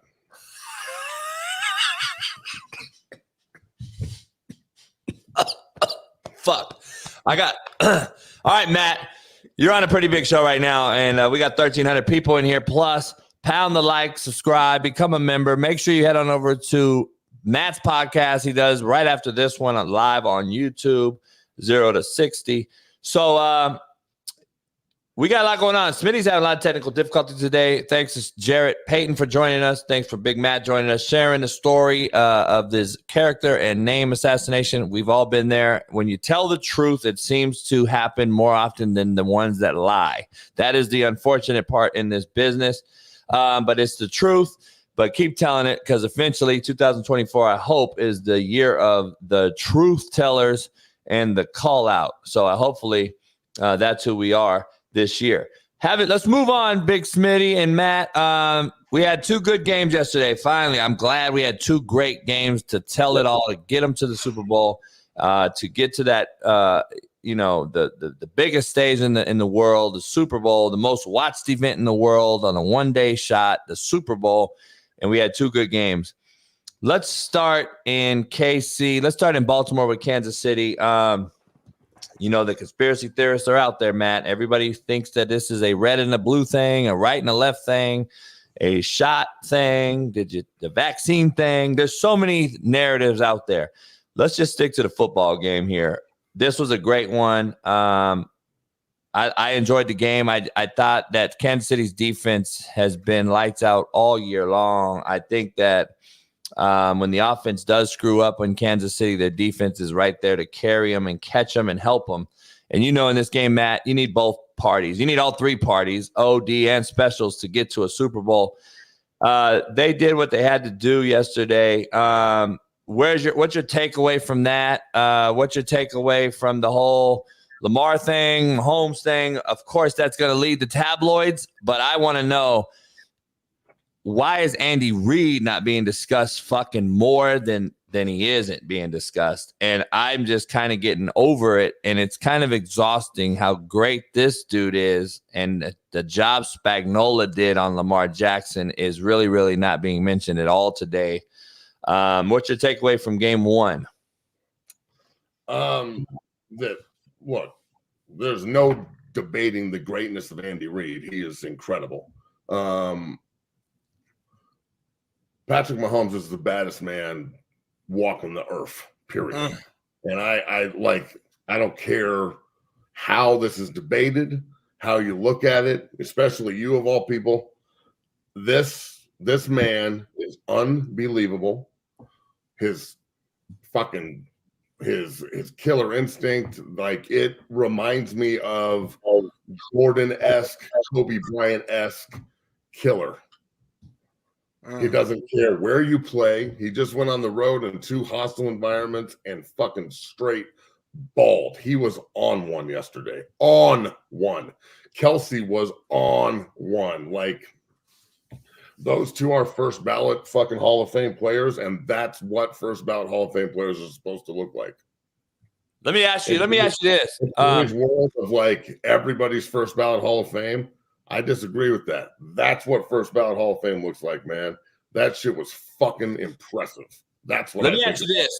Let me ask you this question, though, because I'm never changing my stance. Let me ask you this question. It's okay, bro. I know, that's what I'm saying. And I don't want you to change yours ever, and I'm never going to change mine. So let me ask you this. I change my shit all the time. But I will eat crow and tell you what I'm thinking here, and to your point. And I want to ask you this question, because there's no way in the world, knowing football like you do over the last 6 weeks at least, and the season overall, did we think that Mahomes was lighting it up, right? But to your fair point, in the playoffs, he just fucking wins. He gets it done, and he did it twice on the road in hostile environments, and you can't say anything else other than that's what he did. I'm not going to ever sit up here and say lies and tell lies and say he didn't get it done. He got it done on the road twice. We have never seen him on the road. He got it done. Shout out to Patrick Mahomes, and kudos to him for getting it done. He made some big-time throws when he had to make them. I thought he threw the ball on time yesterday for the most part when he had to. Now, I'll break down his stats and shit later, which I was not impressed with. But having said that, he did throw the ball on time when he had to on the road in hostile environments. And you can't say nothing else. You cannot say anything less than he's won twice on the road. And now you can't really say much. He's covered all the boxes. I guess he's checked all the boxes now that everyone had questions about. Like to your point, when the playoffs come around, Matt, the fucker gets it done. He wins, and he's back in another Super Bowl. Having said that, Smitty, I don't know what you think about it, but we got to eat crow on the fact that he's in another Super Bowl. I mean, it is what it is, man. Like I said, I'm gonna be real. Just watching the games today, it's like I had nerves the entire game for some reason. I don't know what it was. It just had like a weird feeling the entire game, and it reminded me of just growing up, watching fucking the Patriots and Brady against my Colts, and it's like I could never feel comfortable against Brady. Never. Even the Colts, if we were up by like 10 or something, I just never felt comfortable until the clock struck 0, and that's how I felt the entirety of the game. And I just think that it is what it is. Like, I don't like the Chiefs Kingdom. They're annoying. I just think that they're on a high right now, as they should be. I get it, but I think it's overblown a little bit. That's just my opinion. But I have to be honest though and be real. Like, Mahomes he's that guy. It is like he has the it factor. I don't care about what his numbers are at the end of the game. I don't care if he throws a pick. I don't care about none of that. When it's time to make a big time play, he makes it. Even the last throw at the end of the game, they like sealed it. Like that third down. Like, I think it was a 3rd and short. All he needed was a couple yards. He throws a deep ball perfectly over the top, and it seals the game. It's like every time there was a big moment in yesterday's game that your team needed a big time play, Lamar and the Ravens did not make the play, and Mahomes and the Chiefs, they did make the play. To me, that was the big difference between the two. It looked like a very immature young team who's never been there before, a lot of bad penalties and mistakes, and then you see a veteran team who this is just another walk in the park. Kelsey's out there balling out, probably the best game he's had all damn year, regular season included. And then Mahomes out there just lethal, just calm, cool, collected. As much as I don't like the Chiefs, man, I gotta pay respect. It just is what it is. Well, Travis Kelce broke a record yesterday, held by Jerry Rice. Come on, bro. Yeah. You're breaking Jerry Rice records. Like, you're pretty fucking good. There's always a but, though, for me. There's always a but. How can you say but about these guys? Well, in this era, man, the but I have is I see a lot of Chief fans in here saying, if JB gave us respect, I'm always going to give you respect. I'm never going to say, I've never assassinated Mahomes' character. I've never sat here and said he's a piece of shit. But that's how you Queendom fan bases take my takes and a professional opinion, and you take it and narrate it as if I'm assassinating this guy. No, I'm not. I'm telling you that in the fabric, when the NFL's fabric was at all-time high, and you could hit the quarterback in the face, and you could hit receivers across the middle, and when guys, all that time, during that time, here's my but. 30 completions, you would have had about 500 fucking yards. Let's just be honest. 30 completions got him 240 yards yesterday. And the third down throw to MV, whatever his name is, Scantling. MVS. Great job getting that first down. Let's be honest. What the fuck are you beating the coverage for on 3rd and short like that? But anyway, great ball, great catch. Made it happen. Right, that's what I'm saying. It happens. No excuse. But let's be honest. Look at the game. He had 7 yards of fucking completion is not necessarily Tom Brady-esque. Let's just be honest. I don't know what time if my memory serves me correct, like Tom Brady was very like lethal too. Like obviously when Randy Moss was there, it was a different type of different air. But I'm saying like, lethal. I'm saying, let me define it. I'm saying, like, and maybe I'm tripping. Maybe I was too young, but it's not like Tom Brady was just throwing bombs as every fucking play. When Randy Moss was there, yes. But nah, outside of that, right, Brady would 7 yards, 5 yards. Like, he would just drive down the field 8 minutes, 90 yards, and then end with a touchdown. Like, so like that why does the yards per catch matter if it's leading? Because when the social media gurus that attack people like Matt and I come on social media who've never watched film in their life and they only bet fantasy, and they sit here and tell me that, oh, if he checks it down, he's wrong, but if he throws the dig into coverage, he throws a pick, he's wrong. Guess what, Jason? He sees a lot of too high. Dog, stop talking to me about too high. So did too high just get invented for Patrick Mahomes? Tom Brady and Peyton Manning and fucking Dan Marino never saw too high. You fucking idiots. Shut up and stop talking to me about fucking coverage. You know nothing about it. So that's what I hate, Smitty. That's the part that irks me, because these fanboys come out and think they know football, and they don't. They don't. So Tom Brady's career completion average is 7.4 yards. Career, like the entire career from that's 22 years. Let's make sure we're per capita here. We've weighed this thing out. Well, not 5 years, 22 years. That means you've thrown the ball a shit ton more. You got a lot more completions. I'm just saying, let's wait 20 years until we average that out. We don't need to. Nah, John. Yeah, we do, because let's be honest. I'm not changing. Super Bowl. He made. Hey, it is what it is. That's what I say. All right. Yeah, and also Tom Brady, his whole career was damn near good until like his last season was kind of like lower level. But other than that, his whole career, this week, by the way. But anyway, I'm on your side for sure. Over on the bigger picture, you got to be on my side. Hey, Big Matt. I got you. Hey, Matt, Smitty's supposed to be on my side with Mahomes. I'm supposed to be on his side with Lamar, because we both are in a no-win situation today. You're right. So I got to ask you, Matt. Matt, I got to ask you this, though. This is a real question, Matt. I got a real question here, Matt, and I need the truth to be told here, like we always do.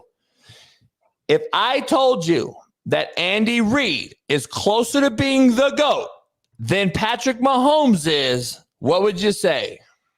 What, from like a coaching perspective?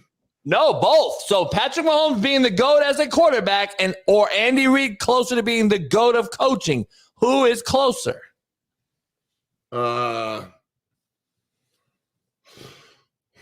That's a good question. I remember Andy Reid, contrary to belief, took the Eagles to 6 fucking titles in a row, too. NFC titles in a row. Andy Reid's greatness. I guess I would have to think about who I consider the second best coach, in my opinion, of all time, or third. I think Don Shula is probably number 2. Over Walsh, huh? I would take Shula over Walsh right now. Yeah. I'm personally, I'm a Shanahan fan, but yeah, he's probably top 10. I wouldn't put him that high. Shit, man, that's a really good question. Mahomes, Brady's number 1 for me, but he's got to still compete in my eyes with Manning, and that's about it. I mean, I don't really know who else. Montana. John Elway, selfishly for me, is up there, but a lot of people won't put him that high. Marino's a great ball spinner. Aikman is an unbelievable winner. Like, there's so many different things that play into this. Patrick Mahomes is he's so unique and so different. The way he's doing this, like, I don't see how we can find anything to like tear down anymore. Like, everything for me is he's on a pedestal right now until I see different. Like, it is tough, man. I love watching greatness regardless of the team or the like personal feelings. If there's somebody doing something that I'm just like, holy shit, this is incredible. I can't find holes to poke in it. You know what I'm saying? Yeah. Like, and right now, if anything negative about Patrick Mahomes is like just trying to find something to poke a hole in. I don't think you could say anything until it, like, I want to throw this hell yeah, hell no out there before Smitty asks you this, because I know we got a few minutes before you get out of here. Hell yeah, hell no, even though it's not in script right now. If Andy Reid wins another Super Bowl, does he walk off into the sunset and retire? I say hell no. How old is Andy? He's 65. I don't know. I thought he was older than that. Dang. I would say hell no. I mean, I don't think he's going to retire. Yeah, 65. You're right. He's 65, JB. Yeah. He seems to still love it. He's still relatively spry. He's making, fucking State Farm commercials and has great rapport with his guys. And I don't think Kelsey leaves, and I don't think Andy leaves. I think they've got a good 2 or 3 years left in Kansas City, which is bad for the rest of the NFL. So hell no, I don't think Andy goes anywhere. You might as well try to win as many as he possibly can while this foundation is still together. Now Kelsey retires and stuff, then maybe we'll whatever disagreement, whatever I'm going to always say doesn't mean shit, and it means diddly shit. They're in another Super Bowl. So the reason I say this is I could not walk away from having this camaraderie, whatever we want to call it, the camaraderie they have, and getting back to Super Bowl after Super Bowl. There ain't really nothing you could do, and I couldn't walk away from that if I was the head coach. Now, having said that, I know Andy's like worn thin as well. He's gone through a lot with his kids. I know he's looked at, and his family, his wife. I know there's certain things in the backdrop that he's like, when are you going to, get with your kids? And, a lot of things have happened in the family. I could see him easily walking away too, as saying, I've done more than I could do. I've done enough. Let me get out of here and maybe take a year or two off. He's 6-7 years younger than Belichick and Carroll. So he's got maybe a wiggle room to come back again if he wanted to. But if not, who's going to question his greatness? I wouldn't. I think he's one of the greatest of all time. He's definitely top 2 play caller of all time.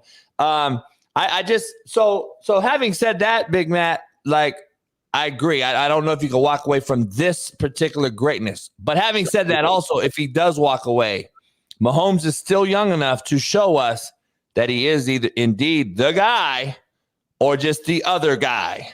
And that's what a lot of people are going to really judge when they see Andy walk away. So you think that when Andy's done, that Mahomes' play will dip?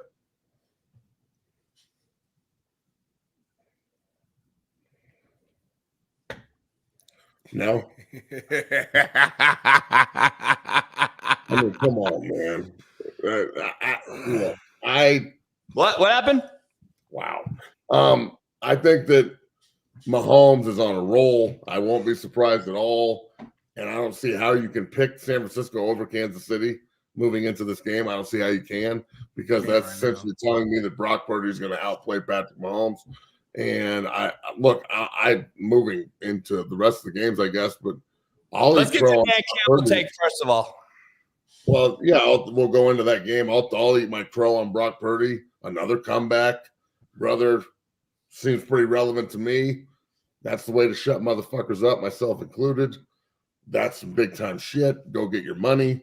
Very impressed by the young man's composure. Maybe not all of his decisions, and maybe he made some bad throws and put them in some situations he had to dig himself out of, but he did. He went and dug himself out again. That's 2 comebacks on a team that couldn't come back. They were 0-30 under Shanahan in comeback situations. And in the last 2 situations they had to do it in the playoffs, they're 2-0. So good for them. Good for that group getting back to the Super Bowl. A lot of times, look at the Killer Bees in Pittsburgh. They never even made a Super Bowl. So, it's those groups and how good that and tight-knit that San Francisco group is. Juszczyk, Kittle, Ayuk, Debo, Trent Williams, and now Purdy's part of that. Christian McCaffrey. Shanahan's a bad man. Shanahan. They got dudes everywhere. Fred Warner and Marino and Bosa. You got to give Kyle his flowers too. He's done a good job of, kind of changing the way he's done a couple of things to put his team back in the Super Bowl. It's not an easy thing to do. Let's be real. So, I think that the Dan Campbell thing is. I understand you live by the sword, you die by the sword, but somebody on the team has got to override that. Like, Yeah, come on, Matt. You're on the 58. You're on the 4. You have to get points in the playoffs. You like, down 3, Matt. Well, he did it when they were up 14. Well, that part too. But I'm talking about the later one when he was down 3 and they should. The up 14 one is even more egregious. They both crazy. All right, Matt, we're gonna do something because we've had a loaded show. We haven't had time to breathe, and we haven't had time to do our daily rant. We haven't had time to do a make sense. And I want to do that with you before you leave, so we can have a full-on debate. I'm going to do both before Eric Weddle jumps in. I want to try to get my morning rant out the way, and I would love to do it with you if you got 5 minutes. And here it is. Matt, how this works is I just rant and go off on the whole topic. You don't say shit, and then you come in with Smitty and say, fuck you, JB, you're wrong, or agree or debate it. All right, here we go. So this morning rant brought to you by betonline.ag. Use the promo code BELIEVE, BLEAV. Follows 0 to 60 podcast as well right after the show. The great Matt McChesney joining us. Here it is. Dan Campbell let his players down. Listen, I'm not questioning his tactics. I got it got him here, okay? But I do not want to hear, quote, this is who he is, quote, shit anymore. Your job is to win the fucking game. I've made horrible calls, as Matt probably has as a coach or a head coach, okay? I've made some fucking egregious ones, as we all have. But I usually let the players decide huge decisions, such as to kick it, punt it, go for it, etc. The players are in this spot for a reason, Big Matt and Smitty, and you don't give them that opportunity in a game of this magnitude, Dan. Furthermore, you put all the pressure in the world on Jared Goff, which has proven to be a no-show in huge games. And that was a huge error as the head coach in this situation. Also, Dan, you played the game. You're one of us. I would expect him to understand this and allow his guys to have an overtime opportunity or even win it outright. This is an epic failure and a huge disappointment. You guys have waited 30 years, Motown, Detroit, Eminem, all you fans, to get where you were yesterday. And there are no guarantees in this league, as Matt knows. Who knows what happens next year in free agency, re-signings, hurt injuries? Who knows? This is a no guaranteed league. Who knows what happens? You squandered another huge opportunity and may have to wait another 30 years, Motown. Matt, take it away. Dan. Kick it. I mean, dude. You're not wrong. Everything you said's right. I feel bad for Detroit, bro. That 24-7 and you don't go and you're not going to the Super Bowl, like that's 24-10 and you got a chance to go up 27-10. Like that's as bad at 28-3. That's bad, dogs. Like it's one of those. We got this in the bag. And there's a lot of people that don't understand the feeling because they've never been on the sideline when it's happened. Most people I know that play football long enough has had this happen to them. Now, the scale, the magnitude of the game is shit. I mean, God almighty. But look, man, this is the ramifications of the decisions you make. When you make decisions that put you in position like this, you got to deal with it. Now, if it would have worked, if Reynolds catches the ball, right? I mean, it's not one of the. I didn't like the one where it's from the 48 and they're not kicking it. That's bad. Before Smitty answers, let me ask you this. Reynolds should have caught the ball though too. Let's be yeah. Right, he catches the ball and it's a whole exactly. Let me give you a scenario though. Steve Kim was here. We were all watching the game with some people. And the first one, they're up 14. Their defense is playing lights out. They're stopping the run. It's 24-10. They're kind of controlling the line of scrimmage. I'm like, holy fuck, man. This is going to be epic failure for Shanahan. It's going to help me at least be 2-1 today in this morning's rant. I would have been right with Shanahan and Lamar. Instead, I'm wrong with Shanahan and fucking Mahomes. So let me give you the scenario, though. Steve and I both said, all right, you're up 24-10. Let your balls hang. Go ahead and kill them. Choke them out, which is cool. But the second one, Matt. That's the one. That's the one. Now, go. That's the one I got problems with. Well, Smitty, here's the thing I got to ask you, though. Like, the second one makes the first one look horrific. Right. Because he didn't do it. If he would have went for the second one, nobody would even question the first one. But the second one makes the first one look like an absolute fuck you team. And then for him to go tell his team, we may never get back here again. This is how hard it is. I'm like, holy fuck, MCDC, you did this to your players. Like, this is not a fucking easy league to win in, and you controlled this. Where was the owner, Matt? I was like, owner, come down. Eminem, come down to the field. Oh, somebody! Eminem has to walk in and go, Coach, you only get one shot, one opportunity. He can't miss his chance to go. Fuck, man. Palms are sweaty, knees weak, mom's Exactly. spaghetti. He's nervous. Hey, man, listen. They were the last field goal, the one when they were down, was it 27-24, like 7 minutes left, and they went for it on like 4th and 3. I'm like, bro, just like. Hold on. Time out. I want to break this play down. I got the film coming. I'll have it tomorrow, but I want to break this down, Matt. Break it down. Real fast. Let me get it on the board. Get him right, man. Get him right, baby. Get him right. We're going to get on the board, Mike. We're going to get on the board, Matt. There we go. Look at that picture on the right. Right, fucking man. salty. I want to show JB's a lovey-dovey guy, y'all. Just letting y'all know. I want to show you, Matt, and everybody, why this was so bad of a play call on 4th down, all right? So this is what we had. Let me just show you what we had here. This is what they came out in. Jared Goff in empty. They motion gives here, and then they motion gives back. So what Wilkes did, Are you trying to say he can't run? What Wilkes did was this. I know this fucking white guy's not a runner. So what we did was we did this.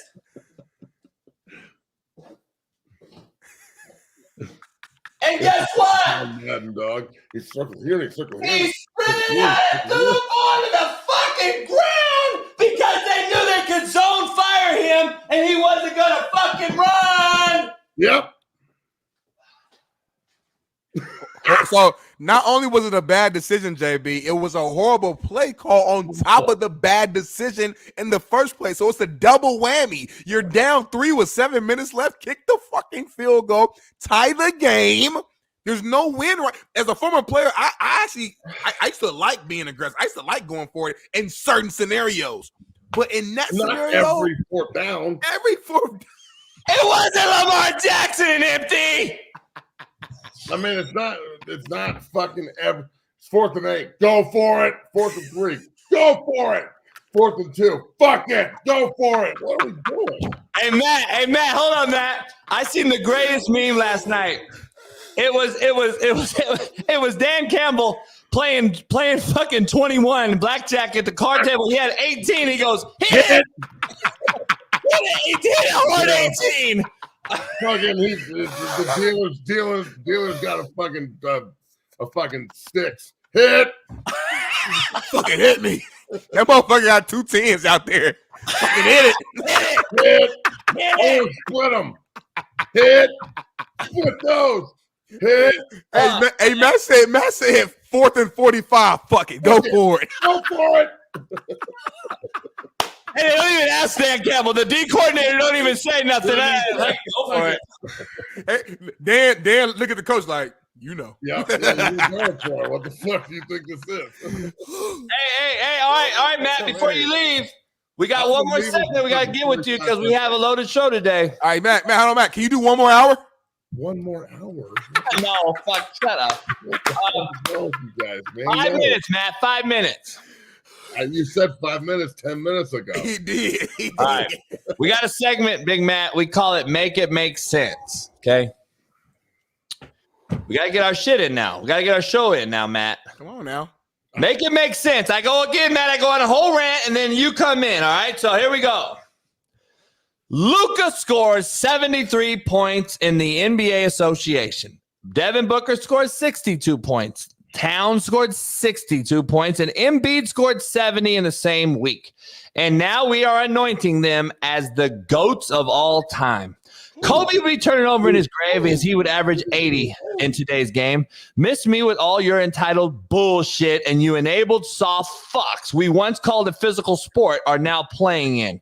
Miss me with the defense being played because we have an honor code among players, Matt and Smitty, to swap jerseys after games, to keep each other upright, to protect our individual bags, and to grow player empowerment so that the younger generations can see us and do this same shit. It's become softer and softer and softer. It's a fucking joke. It's not like the Detroit fucking Pistons bad boys were out there playing against Luka the other night.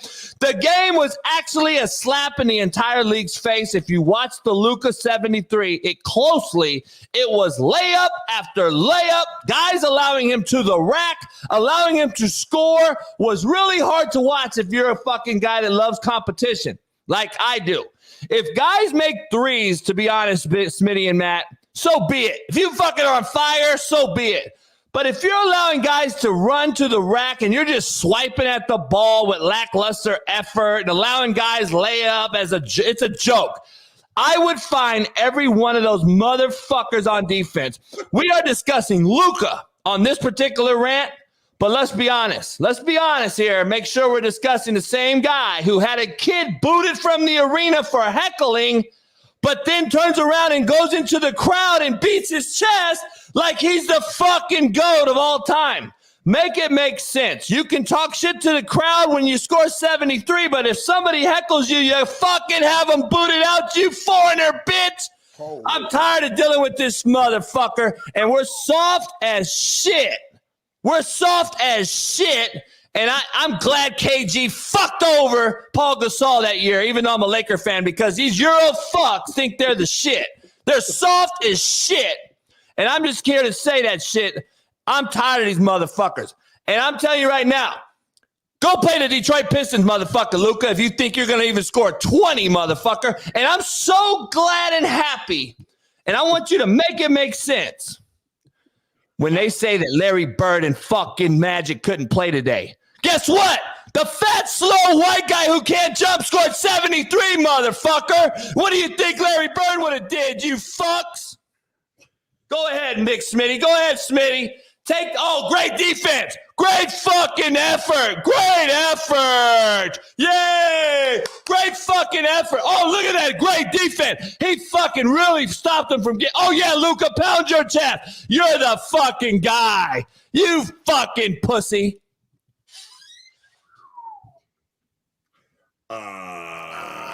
Okay. So, I don't even know where to start. I mean, he just said so.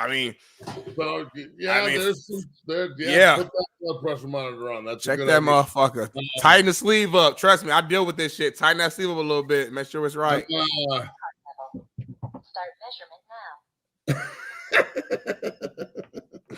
measurement now. Listen, man. I gotta go. Defense was not that amazing. I will say that. But to score 73 points is hard to do even on a fucking video game.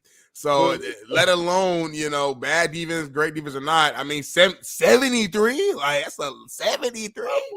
It's an error. It's an error because you didn't tighten your sleeve up. It's really an error. I'm sorry, fellas. I really haven't. I'm not faking this. No, you got to tighten your sleeve up, player. You need to call the AE. Yeah, you need. Yeah, hey, Matt, he's backed up right now like a motherfucker. Yeah, he's backed all the way up. Come over and lick You you have like a full an ice cream session. cone. So back to my rant. Does anybody agree? Disagree? No, I mean, I don't. You Yeah, I said agree it. with do all that for no reason? Well, you said a lot. I No, don't know what to agree. agree I with. just call it away. I disagree with the. I don't know. You said so. I'm trying to see. All right, so the foreign players today are fucking ballers. I got to say that first of all. Jokic is the real fucking deal. You're not gonna come over here and tell me that Jokic is some. By the way, the real deal. Embiid for showing up and playing. You soft pussy foreigner. Yeah, that's some soft fucking shit right there. You want to talk about a fucking bitch? Embiid's a hooper. Jokic is a hooper. Luka's a hooper. These are real. Y'all, this is all personal shots. These guys are real deal hoopers. Is all I'm trying to say. He's a good player, but he has no heart. He'll never win a title. That guy's a fucking pussy. He ducked Jokic again the other night. 5 minutes before game time. I don't want to play. And he wasn't on the injury report. Was not on the injury report. Not on the report. Just I hear that. Sat there like, oh, you're gonna mock and boo me. That's not a competitor. That's he's a straight fuckboy. And I'm not here to defend Embiid, but your rant was a whole. You threw out the entirety of the foreigners. You said the foreigners. I mean, every foreign fucking player. We go back to fucking Dirk and Ginobili, and every foreign great. You the fucking Tony Kukoc, fucking Detlef Schrempf, Stojakovic, fucking like Radmatovic, Vujovic, Sasha Vujovic is for the fucking Lakers. That's our guy. Who? Sasha from the fucking Lakers. Great. Fucking 7 foot set. George Wembanyama. Every foreign. I mean, you went at everybody. So I have to disagree with that element because there's so many greats who are Giannis. Giannis? You called Giannis soft? You know why Giannis? No. You called Giannis soft. Stop. Giannis is defending his brother. His brother's fucking horrible. Of course you want to defend your brother. I defend you, JB. Nah. I'm gonna defend you. Hey, nah. If Matt fucks up, I'm gonna say, Matt, you're my brother, Matt. You fucking up. No. Behind the scenes, I am. No. Giannis feels like this. Hey, brother, you're fucking horrible, but guess what? I'm going to vote you in the All-Star game. No, fuck no. Behind the scenes, I'm going to be like, hey, Matt, we probably got to tell it back a little bit. Hey, you know what? But on the TV, fuck it, I'm with Matt. Like, that's what it is. That's how you do it. Be like, hey, man, you probably shouldn't chase the team out from Stanford the game. That'd be fucked up. Why would you do that? I'd appreciate it if you guys would hold me back if I was to do some dumb shit. Oh, wait a second. You mean I didn't? I didn't do that because I wasn't there. I'm like Batman. I'm the fat version of Batman. Somebody got a Photoshop, Matt, like behind the buffalo, behind. You know, like the Family Guy with Peter Griffin, where he's in the suit and he Spider Pig. Oh my God! I gotta go fight crime hypothetically, and I'm gonna go. Also, I'm gonna go to the Super Bowl and follow the team out of the tunnel real quick. I wonder if that's a violation. Yeah, don't do it, man. Be careful. Keep raising your son the right way and defending your name and honor like you should. And we will see you tomorrow. I'll come on your show this week. Thank you, man. Obviously, you're the president, but who's VP? Who's VP? So if you get killed, who's next? For optics, it has to be me. For optics, Matt is Secretary of Defense. Smitty is my publicist. So what would I be? You're the Secretary of Defense. Okay, I can fuck with that. You know, Matt would love that. Fucking war now. Like, damn. I can just send special forces anywhere I want. Yes. We're gonna get shit done quick, dog. Matt would be like, this motherfucker stepped on my shoe. I declare war now. I'm like, damn. Like, hold on, Matt. Like, hey, no, I mean, you two gotta call me and be like, yo, dog, I'm the VP and you're the president. You can't just be declaring war on whoever the fuck you want, whenever the fuck. Exactly. But not like Giannis. Not like Giannis when his brother's absolutely asshole and he's telling everybody he's great.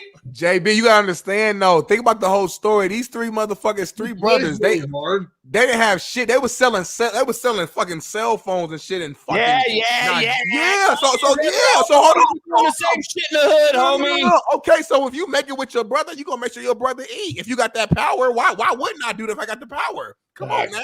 I'm Giannis. I run Milwaukee. I brought a ring to you motherfuckers. The first ring is Kareem. It ain't when His name wasn't even Kareem when he got a ring. So if I got that power, I'm bringing my brother on there. If you don't like it, cut me. Oh, guess what? You can't, because I'm the face of the fucking franchise. Now what? JB, if I get put on, guess what? You getting put on. No matter who like it or not. Now what? Nah, boo boo. What you gonna do? Not shit. Because hey, man, all of a sudden, Smitty's fucking communications is working fine, I guess. So maybe I refreshed it so I can hear Matt. Every time a guest comes in, I can't hear him. I have to refresh my computer, bring it back in, and then it works. I can hear Matt clear. I can hear Matt clearly now. The rain is gone. All right, Matt, hey, go defend your name. I want to see anything you tweet that talks shit. I'm going to retweet it immediately and try to get it millions of views. Immediately. I want to see all the hate come out because I take on hate every day, and I need other people to take it on with me. So I'm just kidding. Man. All right, man. 5 more minutes. So we got another segment. I got a rant called Big Smitty's. All right, Matt. Appreciate you coming on. We'll see you tomorrow. Stay up.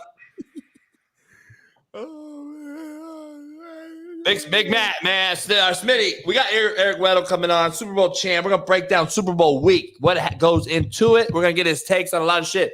We got a lot to talk about. Tomorrow's show is going to be epic. Lamar chokes again. You ain't got to keep saying it. Tank Johnson, Steve Kim, Dr. Jesse Morse. We got a lot of cats tomorrow. Another loaded show. This is going to be a loaded week, man. I'm just going to tell you. Tomorrow we have Michael Lombardi on. So don't miss tomorrow. It is a fully loaded Tuesday. God, man. I mean, we don't take breaks here. We just grind. Like, it's unbelievable. My blood pressure has an air message, Smitty. Air message. That's real. I mean, my Hope Bailey, we clipped that whole thing about my whole fucking make it make sense rant. We got to use that. Shout out to you know they're gonna call you racist, JB. You know that, right? I'm good with it. I'll take it on. Shout out to all the Euros that I do appreciate and love. I got Euros over at the house last night, by the way, but nobody wants to know. Who cares? I'm not tripping. And guess what? Fuck it. Bring it. So Lamar chokes again. We will see it tomorrow. They be carrying me. Who's that? Bill Cosby was saying that you carry me. Of course he is. Of course. Great picture. Hey, so look. Dan Campbell displays one of the biggest epic fails I've ever seen. We're going to break that down. McDonald to meet with the Commanders one day after losing to the Chiefs. Horrible timing. Smitty and I is going to break that down. Harbaugh says he was starstruck after meeting Herbert. We're going to dive into that. The Browns hire ex-Bills OC Dorsey. Ken Dorsey is going to take over the Bills and Deshaun Watson. Kadarius Toney's IG Live. You won't want to miss it.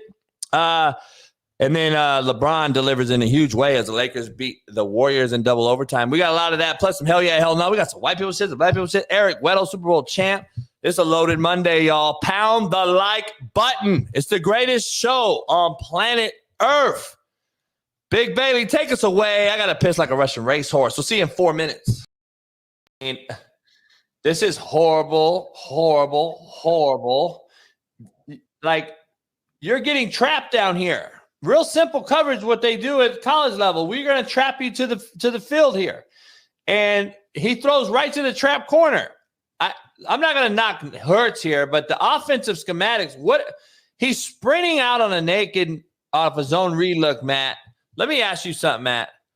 On a zone read look, who the fuck is throwing this route across the formation against the grain of the cube? No one.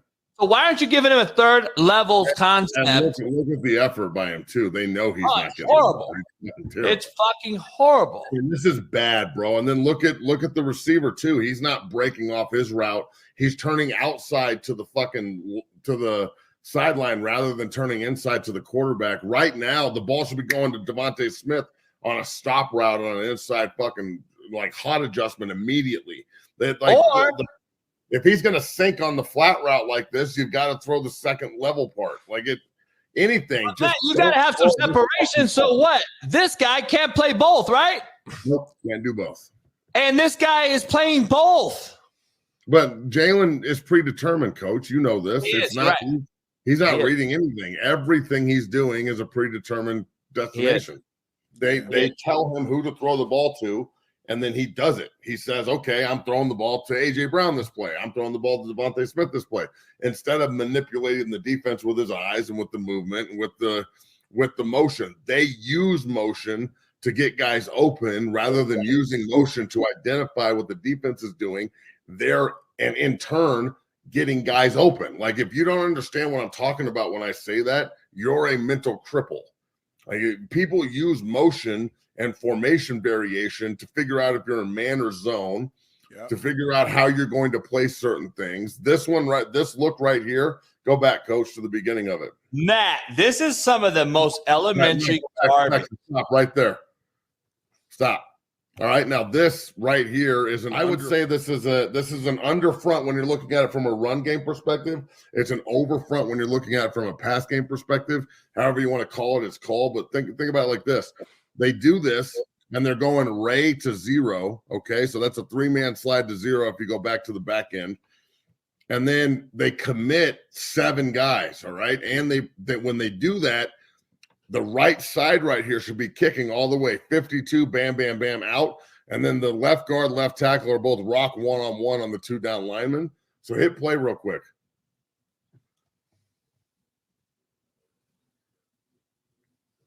They won plus the protection. This should have been. I understand, but Jalen Hurts should be moving his back over, or they should be full turning this. Like there's ways to adjust this and pick it up. 50, and the other thing is that's space pressure. If they do want to roll with this like this, that's fine. But now Jalen, throw the ball now. The ball needs to go out. You see that fucking hole where 52 leaves and Devontae Smith could win outside and then go back inside?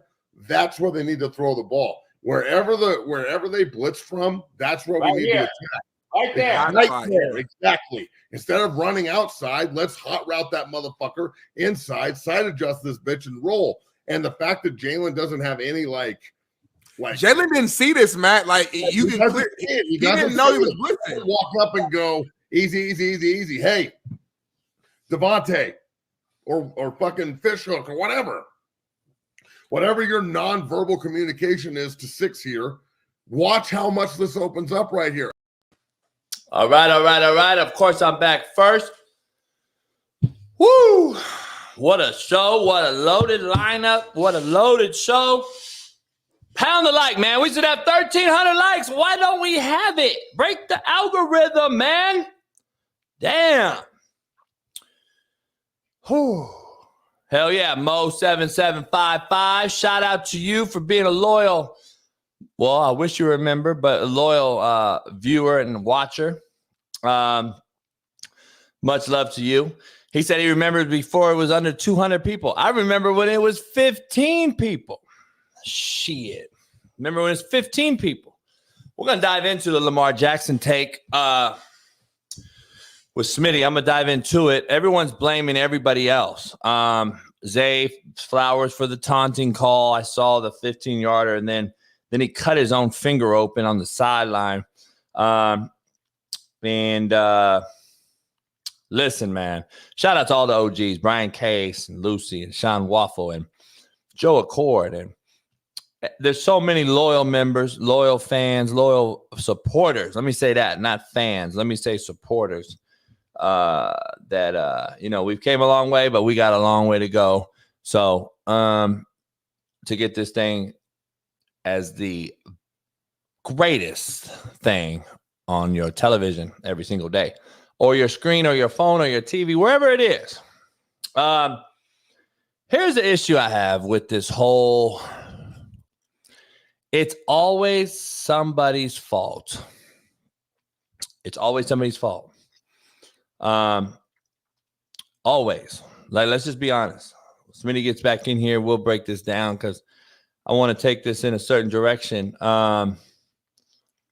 I love Lamar Jackson, Smitty. I love his character. I love the kid. I think he's a good kid at the end of the day.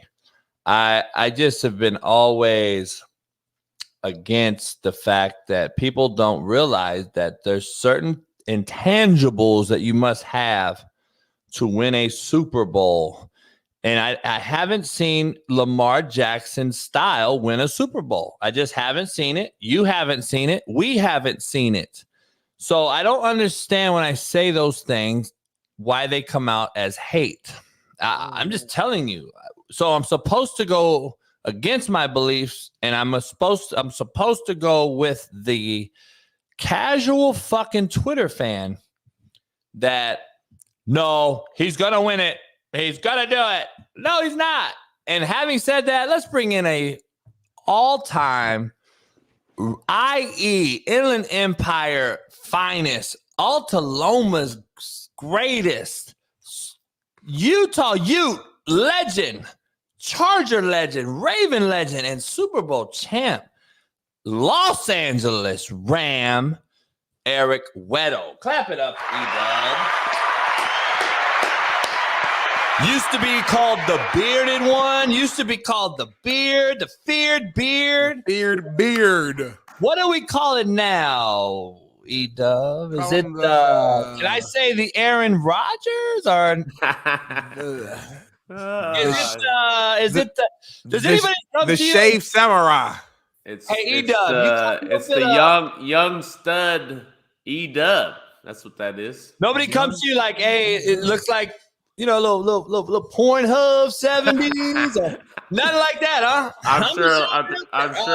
I'm sure people that get into that who can't get it from their old lady will probably think that. So Smitty's having horrible technical issues. Is Smitty gonna leave us today early or what? I mean, I'm sure he might after Lamar Jackson. He might have to leave early. I'm sure it's been an amazing show with all the games yesterday, and oh my gosh, where do we begin? Yeah, it's a lot. We had Jared Payton on. Big Matt came on and dropped a little truth bomb about Colorado and Deion kind of throwing him under the bus. What did he say? What did he say? He's not very happy, E-Dub. He's like, you know, I wasn't even at the game, Sports Illustrated. I saw that. And everybody's throwing me under the bus, and they're minor violations and using my name. And he's like, everybody thinks it's crying and all this, but it's my name. And I'm like, hey, defend your name. Shit, I had to. Screw it. But it is what it is. But maybe sometimes the truth hurts. Truth will set you free. It will. All right, E-Dub, give us I don't know where we start here because, you know, nowadays in this culture, you got to walk so, you know, on eggshells because you'll be canceled and all this stuff. Listen, you know, we're both at fault here. We're both in the wrong here. Smitty and I, meaning referring to Smitty and I is when I say both.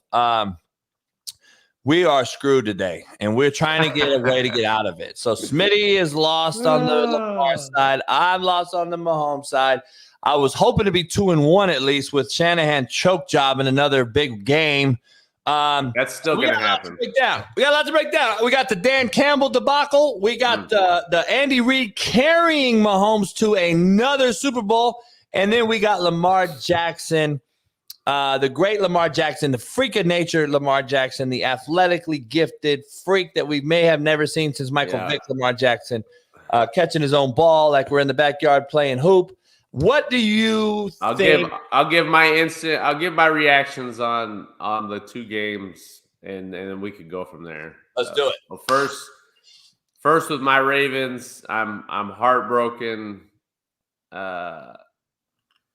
know, for those players, you know, everyone can be talking heads, and it's if you haven't been in that locker room after a loss when your season's done, with the expectations are skyrocket to the Super Bowl. It's tough. So I feel for those guys, but the bottom line is, and you guys remember me saying this last week, Spagnuolo is no joke. And I was worried about that defense against our offense in this game for the specific reasons that Spags knows how to take away what you do good. He's probably the most big game coordinator ever. You know who coordinated the 18-0 Patriots in the Super Bowl? Who was on the other side? Spagnuolo. Yep. So I was worried, and I knew it, and I wish, you know, the mistakes are going to happen. That's football, but You just can't do those things in a big game when everything revolves around you. So I'm going to talk to Lamar first. As much as he does something good and great, you can't make those decisions. You can't make those plays in a situation where it's going to be a tight game. I said it was going to be a low-scoring game. 2 top 5 defenses, like scoring is going to be hard to come by. So you can't turn the ball over. You can't sit there and backpedal 25 yards trying to extend play. As much as Purdy is deficient in many things, you know what he did in the second half? It was one read and run. It was one read, either a bubble or a screen. And if that's not there, a quick game, he's running the ball. That's what Lamar needs to do or should do instead of trying to extend the play and try to make something happen that doesn't work against top-notch defenses. It's been shown. And I'm mad because I know he can do it, and he just needs to continue to get better. He's super talented, but the bottom line is you can't hold a team to 17 points and lose at home. It's the bottom line. It's unfortunate. There's no one to blame but every person in that organization for a loss that shouldn't have happened. Okay, now moving on to the other game. For the life of me, I do not understand why coaches lose game for their teams. I don't understand. I love everything about Dan Campbell, but when does someone understand that just because you're a certain way as a coach for 18 weeks doesn't mean you have to do that in the biggest game? It's okay to say, hey, I'm ultra aggressive. I go for 4th downs all the time. But when you're on the road in the playoffs, you never not take the points. It's baffling to me that you're going to make these decisions for your team. It's not so much that whatever reason you want to do it, it's the momentum aspect of the game. For players, it's the belief, it's the confidence. You just went on a 4-minute drive instead of tying the game to give your defense some confidence that, hey, man, we're reeling right now. We just gave up 17 points straight. You're not going to do that for your team. It's the morale. It's the confidence. It's the belief that, hey, we're okay, guys. We weathered this storm. We're reeling, but no, you take that away. Next thing, fumble, boom, touchdown. The game was over. I texted JB in that moment when I'm driving home from this tournament that took all my Sunday. The game is over. The game is over. The game of momentum in the playoffs is bigger than anything that we could talk about. So I just get frustrated as a player. And for some of these players to sit here and say, I love going for 4th down, Jared Goff, why don't you just say, no, I'd rather take the points? Because I know in your heart you believe that. So I get fired up because it's so hard. I spent 13 years, everything I had to try to make the Super Bowl, and I came close once in the AFC Championship game, right? It's so hard to do that. And now he does as a vet, that's a guy on the sideline that has the credibility to go over and say, hey, man, what are you doing? Was that something you would have done in that second, at least the second scenario, if you couldn't have got to him by the first missed field goal attempt that he did not take? The second one now is even magnifying the first one that he didn't take. Like if that's who they are, right? Like they just don't like 45-yard field goals. Okay, the first one, I would have kicked the first one to give him a chance, right? Maybe you don't have confidence. I don't really know the story. I don't know maybe you got to give him a chance. It's the playoffs. This is a chance to go to the Super Bowl. You got to make every decision right in these games. Okay? Then if he misses, okay, the second time, all right, go for it. But to not even give him a chance, not even give your team a chance to put points on the board on the road, guys, it's crazy. It's just not. It ain't smart. It ain't smart, Weddle. Yeah, I'm sorry. It just ain't smart. I got to ask both of you guys. It's hard. I'm seeing on social media, all I see is this is who he is. This is who they are. Dumb. That's the dumbest thing anybody can say. Thank you. Like, I don't understand. At what point is it? I have to win for my players that got me here. When does that kick in? Like, when this is who I am shit keeps killing me, man, because no, I need to take the points to win the fucking football game to go to the Super Bowl. When does that kick in?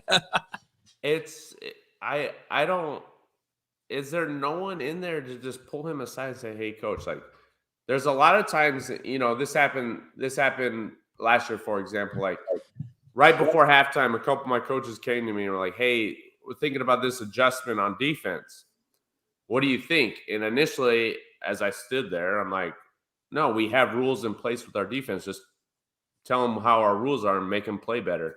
And then I took 20 seconds to actually realize what they're saying. And I'm like, hey, that's actually a good idea. Let's go implement it. If you don't have someone there in the moment, you can get caught up. I'm not going to lie. You can get caught up, but there's no way that a coach can get caught up in this situation on this type of game that you're not taking. There's no reason. There's no fathomable explanation. I don't know. Yes, there's someone. And to sit up there, Dan, I love you. I really do. I would play my tail off for you. But don't get up there and say, I don't live with regret, so I like the answer and I respect it. But don't sit up there and say that was the difference in the game. I stand by that. Okay, I stand by it because that's how you live. But that's the wrong decision for your team. That is probably the difference amongst other things of how they played, the 4 drop picks and, can't, execute the fumble, this and that. But there's many plays. But for a coach in the decision-making, when you're expected to make the best decisions for your team, those were not the best decisions. Yeah, I agree. I don't understand. So, Steve Kim was here. We're watching the first one. They're up 14, 24-10. The defense seemingly was dominating the game up front. I thought they played as great as they could on both sides of the ball. O&D line, the trenches were dominant first half and a half by the Lions. And I'm like, all right. It wasn't even close. And you're up 14, EW, you're up 14. And I'm like, all right, you don't go for the field goal. You want to choke them out. Cool. Right. But when the second one happened, it makes the first one look asinine. It turns it, you put them up to a 3-score game. It's not so much anything other than now you're thinking, I have 12 minutes left or a quarter and a half left in this game. 3 possessions. You're thinking possessions. How many more possessions are they going to get? Right. In an extended amount of time? It's not it. I don't know. Take your time, man. Take your time. I don't know. It's tough. It's tough for those guys in the locker room. I think both decisions were bad, but I'm not gonna lie. That second field goal when they were actually down 3 with 7 minutes left, I'm like, all right, bro. Come on, you have to kick now. It's not an option. What are you more shocked at, guys? That both of you played, and Weddle, you played in a Super Bowl in this game they're about to play in, and what are you more shocked at? That Dan was a former player that actually played with passion and understood the grind and went through all the ups and downs and adversity and the tears and the bloodshed and the crying with his camaraderie, the tightly knitted locker room that it is. Are you more shocked that he kind of just forgot that with his own team and said, hey, you guys really don't deserve to win this. Let's just go for it. Or are you saying, hey, I'm shocked at the mismanagement now of the CEO part of this guy? To me, it's come on, man. You played and understand EW and my point. Give your guys an opportunity. We've all made horrible. I'm sure EW, you had a hell of a season as a head coach, first head coaching job. But I'm sure you look back and say, fuck, I made a horrible call there, a horrible decision. I look back and say, God, I've made asinine decisions as a head coach. But I also went to my guys on a critical situation. Say, hey, man, you want to fake punt this? Hey, man, you want to take a knee in the end zone? My punter told me, hey, Davey, we worked it all week long. Why don't we do it? Good idea. Let's do it. I wasn't going to be like, oh, hell no, punt the bitch away and get it blocked. I think if you take players' 2 cents and use it with your own and say, hey, man, this is a team thing now. We want to go for it. Hey, AD coordinator, you know what? What do you think? You guys playing well enough for us to go for this, or do you think we should take the points? I always did that with my guys. And I think the players respect it. The coaches respect it. But when you're just fuck it, let's go for it, 4th and 8. E-Dub, they got into empty with Jared Goff, who cannot run. And guess what Wilkes auto check is to empty? Fire zone. Let's just zone drop this dude and make him throw the ball because he ain't going to run. And look what happened. It's like football 101. Like, come on, this ain't Lamar Jackson and empty. It's Jared Goff. He ain't running. Yeah, I don't get it. Sad day for Detroit. I do wonder. I know right now we're assuming that the players. Now he dropped the ball, Smitty, not to cut you off. He catches the ball. We're talking different shit. Right. You know what I'm saying? You're dialing up a play for Reynolds. Like, that's your go-to. It was a dice route. Like, what are we doing, man? To man, go ahead, Smitty. My bad. No, I was just saying, like, trying to be devil's advocate here. Like, we're kind of assuming that, based upon your last point, JB, that the players did not want to go for it. I don't know if you guys. I mean, have you guys heard something about players coming out saying they didn't want to go for it? Now, again, the decision shouldn't have been made, but just saying that based upon JB's last point, you saying you would always go to your players, but hey, how y'all feeling right now? I feel like that Detroit locker room, just because that's what they've been doing, they actually like being aggressive, and I guess the players might want to do. Someone's got to come in there, like Jared needs to come in there and say, "Coach, you tripping? Let's take these points, man." Yeah, I agree. Like to Edo's first part of this, though, like to answer your question, Jared Goff got on that stand like he was in a jury trial, and he lied for his defendant. He was like, "Hell no, I love it." Blah blah blah blah. He's not going to throw his coach under the bus who traded for him. And that means that team is bought into him, Dan Campbell. Right. I'm glad they bought into it. I'm glad of the answer, like E-Dub said. Great answer, but we know we know you're lying. You know that you wanted to take the points, Jared Goff. You've been in this situation with the Rams. You know you need to take the points in Frisco in a hostile environment. You know. That's E-Dub's point. That's my point. I don't think they're going to throw him under the bus and say, no, we should have kicked it. But I think at the same time, they're going to say, hey, we know we should be playing today in a Super Bowl. Football is just crazy, though, because it's like one decision here, 1 inch here, one thing. I talk about the Ravens game. Zay Flowers literally fumbles the ball as he's crossing the end zone. He doesn't do that. I don't know what happens. All I know is 14-17. It might be a whole other conversation right now. Going back to the Lions game, if Reynolds catches the ball, we're not. I mean, we might bring up the fact that he went for it, but we probably hey, hell of a call. It was gutsy. No, it was ballsy, but I works, wouldn't. I wouldn't. But I'm just saying more of the bigger media would. Yeah. So. Yeah, I mean, there's just so many factors go into why you win games, why you lose games, the mistakes. I mean, the Ravens with the personal fouls and the refs, so stupid. Oh my god, the penalties that they called and then they don't call, and the Flowers, like you said, people say you should let him showboat, you should let him taunt, this and that. Like that's all good, but that's not the rules. So when people say that, it's just ignorance. Like. Understand the rules. If you don't like the rules, then you don't play. Or if you don't like the rules, change the rules. So that's the rules. And you get up. And, you came back from it. But how many times is it emphasized, Coach JB, that if it's not the end of the game or a 2-point conversion, you don't reach the ball over the goal line. You don't. Bill Belichick. That's a Bill Belichick rule. You don't do it. And, that's such a huge mistake. Huge. Then they come back and he throws a horrible pick. He threw it right to the linebacker early in the game. He was off on all his deep throws, backpedaling, trying to extend plays instead of just either running or getting the ball out when he needs to get it out. It just was an off game at the wrong time, and you just can't do it. Like the reality is for Lamar, and he's the only one that's going to change the narrative, is he's 2-4 with 6 touchdowns and 6 picks. I mean, that's what he is at the moment. And when does to your point, when does the blame start to like? I'm tired of this narrative. Smitty and I were going to have this debate, and I want to ask Smitty this, even though I'm low key on Smitty's side on this because I need his backing for Mahomes later on. But at the same time, E-Dub, like let's be honest here on the realest show on planet Earth. We went through Greg Roman. And I heard all the naysayers out there bash Greg Roman for years. This isn't the coordinator for him. He's horrible, blah, blah, blah. And we want him fired. All I saw yesterday was fire Monken. He's horrible.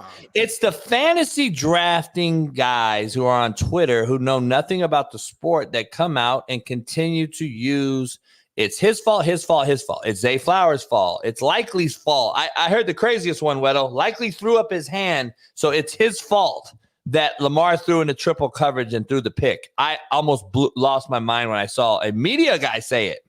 So I'm sitting here like, when is it Lamar just doesn't have the it factor maybe? Or maybe he's just not ready for this particular game to take him over the hump. Maybe it's not. Look at this. That's his fault for throwing his hand up in triple coverage, apparently.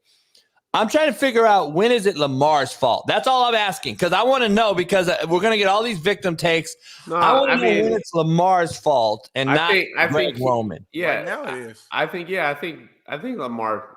He's owned it. I think Lamar thinks it's if he plays better or good, they win that game. So Yeah. I think at the end of his career, you can say he didn't have the it factor in the playoffs. If it doesn't end up winning a Super Bowl or he ends up turning this around, he's so young, he's going to pay another 10 years. That's what I'm saying. It's not like it's over. That's what that's the only thing I'm saying. Yeah. The reality is, and the reality is, and a lot of quarterbacks are thrown into this. If you don't win a Super Bowl for whatever reason, then you're in a different echelon, right? Doesn't mean that you're not great in your own aspect, but the same comparison or same bucket you could say is him and Dak. Like they have great regular seasons, and the playoffs come, and then the success doesn't match the regular season. Why does that happen? Various reasons, but the reality is he didn't play his best football. And when your great players don't play great, you usually lose. Like when I went into a game at my position, I told myself, if I play great football, we have a high likelihood of winning this game. This is because if I don't, that means I'm giving up a couple touchdowns. We have bad communication errors. I missed a couple tackles. Like that's how I put myself. So when you're a quarterback, it's the same aspect. You need your great players to play great. If they don't, you're going to lose. And I think he's never been a guy. I was around him as a rookie. I haven't been around him since then, but he's never comes across as an excuse maker, as a blame guy. Like he'll take it, and that's what he said. He's going to come back and grind and work harder. But to your point, JB, like you are what you are, and right now, just like you are what your record is, your record and the success in the playoffs aren't good, and it hurts me because I love that place and I wanted them to win and have his flowers, but they didn't get it done. Yeah, transitioning to the other quarterback on the West Coast here, Brock Purdy, who got it done. So he goes. It's ebb and flow with him, right? The media, there's the Ryan Clarks of the world that says he's a manager, and then you got the Richard Sherman's guy that I coach, who I love to death, and his family, who have been on the side of he's on his side. Like this, he's a Niner backer. Of course, he played there, but he's like, hey, what's up with the managing now? He's balling out. He got him to a Super Bowl. Breaking down the game, which I'll have tomorrow, and I'd love to talk about this. Like, I want to know, like, he threw 4 picks yesterday that were dropped. Like, I just want to be honest here. He threw 4 picks that no one wants to bring up. We're always going to say he's the guy now because he won, and we're going to say that Lamar is the failure because he lost. Like, this is what it is. Like, let's just be honest. Brock Purdy threw balls that should have been picked right there. He threw one on the sideline, on the left sideline that I think we have that should have been picked right here. This is 2 pick balls that he should have had. But mainstream media and everybody will not discuss it. They won't discuss how bad the secondary in Detroit is as far as just ball skills.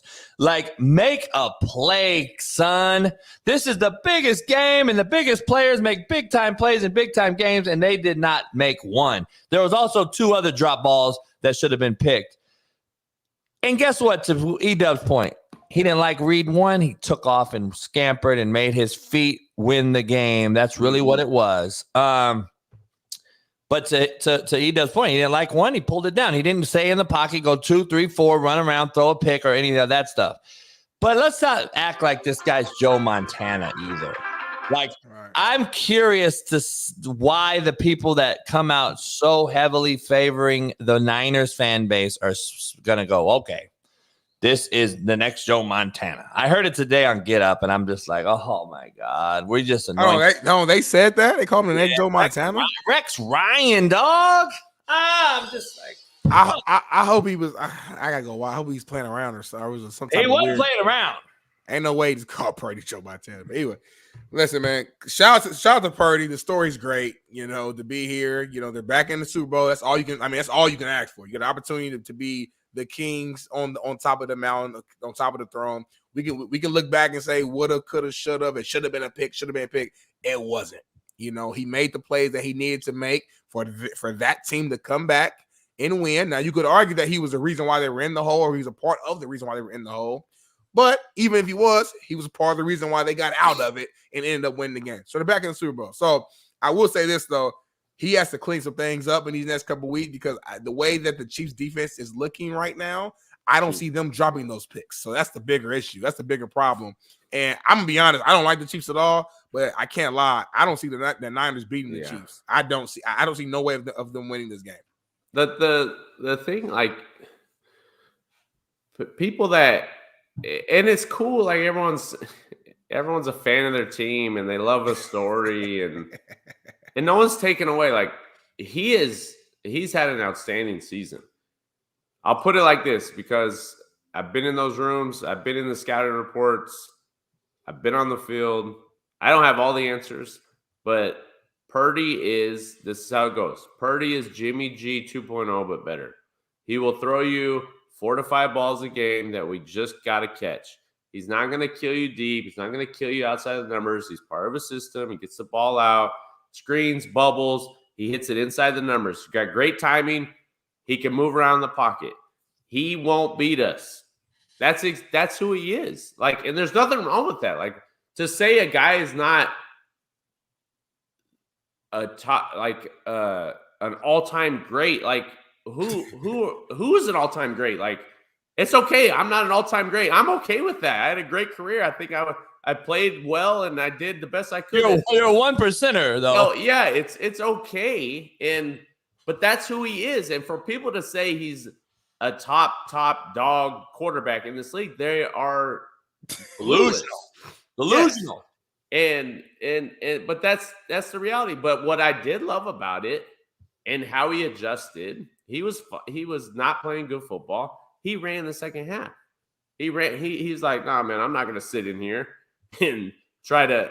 I appreciate that. I don't think so, but I appreciate it. Like, he made the adjustments and used his athleticism and legs to extend plays. Like, they had no business winning that game, but they did. So you do have to give credit where credit's due. And same with Mahomes. Like, same with Mahomes. Like, he was 30 of 39 for 239 yards. That's back in the day. That's probably a 400-yard game. Yeah. It's not anymore. It is what it is. But guess what? He won. I'm eating crow today because he's in another Super Bowl, and I do think Andy Reid's carrying him. But the bottom line is, he's winning. He's there. He's won more than Joe Burrow, Josh Allen, Lamar Jackson, Dak Prescott, all the guys we compare him to. He's in another Super Bowl. So listen, it is what it is, but I'm not changing my take. No mistake makes a mistake, but I'm not taking my take. But having said that, I sound like Biden. Right, what'd you say? He is in another Super Bowl. And it is what it is. You pay homage. You keep it moving. But, like, let's be honest, this is Andy Reid's greatest coaching job, in my opinion, ever. And what he's done with this team, with the skill set they have had, the ups and downs, the drop balls, all the things, I think schematically he puts Mahomes in such a good position. And guess what? They threw the ball 12 times to Pacheco and out the backfield yesterday, like to the backs, both backs. Yeah, like, I mean, he averaged 4.4 yards attempt, like. But listen, he made the decisions and made the plays to win the game where Lamar couldn't. So made the big down throw over the top. You have to. And for the life of me, how do you not bring 0 on the last play? I don't know, man. I don't know. What are we doing? Like, what are we doing? So, yeah, I mean, Let me transition to Lamar again. Let me transition back to Lamar again. And it's man. not hate, Smitty. It's just the truth. This is your, Big Smitty, your Tank Johnson. The media is MVP, correct? Yes. The regular season MVP. The MVP for the regular season, correct. Right. So the MVP put up 10 points. Yes. Well, it should have been in the most important game of his career. Again, he goes to 2-4. We got to start looking at this, man. Should have been 17. Yeah, should have been 17. JB, hold on. We all played and coached. JB, come on now. Come on now. I know you're trying to make a point, but come on now. Come on, baby. Let's ask. Does Tony ever get a job in the NFL again? I say no. Well, let's talk about it. What's this guy doing? Play me on God, bitch ass niggas. I just don't gotta get on this bitch and be on no pussy shit, go clear no shit up. Cause I don't really give a fuck. I don't fuck with y'all. Have y'all niggas to really do something. I do something. Hey, I ain't get on that. On God, but hey, look. Y'all reading all this cap ass shit. You feel me? Believe it. I don't give a fuck. I ain't never been that nigga to go do all that. But yeah, man, that shit cap. I'm not hurt. None of that shit. Say that shit. Suck my dick too. Just embarrassing. I don't get it. I say no. Why talk? Come on, homie, be hood, but don't sound like a fucking idiot. I can't understand one word you said.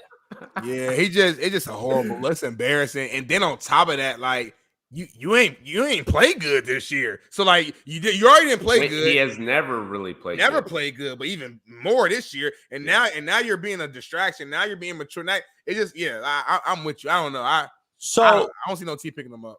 So I want to transition off this point and make it a segue. This is why Andy Reid is on the thumbnail carrying Patrick Mahomes in a backpack. You know why? Because this guy has dealt with his kids' issues, with Tyreek Hill, with Kelsey the Shot and Taylor Swift, with now this guy going before the game on IG Live, which was brought to Andy's attention before the game. And he has dealt with all this and is back in another Super Bowl. You can't sit here and say that this isn't like greatness in front of our very eyes that we may have never seen before. Like the turmoil that he's dealing with, not turmoil, drama. I'm going to say drama. For sure. Is something that people don't appreciate that's never played the game. They don't even think about what we're talking about right now. E-Dub would be in the locker room like, fuck, coach, that's a hell of a what you're doing with all this drama. Like me and Weddle and Smitty would be in the locker room like looking around like, damn, IG Live, Tony's on talking shit, coach, right now. Like, I will say this. With this team and the job that all of them have done, right, managing the season, getting back to another Super Bowl. If you're in the AFC, you just had the number one defense, top 5 offense, MVP. Who's to say? How is it only Burrow that could beat Chiefs? Like when I sit here, when I sit here and think about the game of yesterday, how do you envision moving forward that the Chiefs aren't in the Super Bowl every year? This is the worst offense they've had, the worst season that Mahomes has had individually. And they still get back there? Oh, my gosh. This is Patriots 2.0. And maybe better. Like, he wins the Super Bowl. Number 3. Real conversations are going to start happening about he's going to start making a run. Like, he's already making a run, but. Like a run. Yes. A real run where we thought never could be done.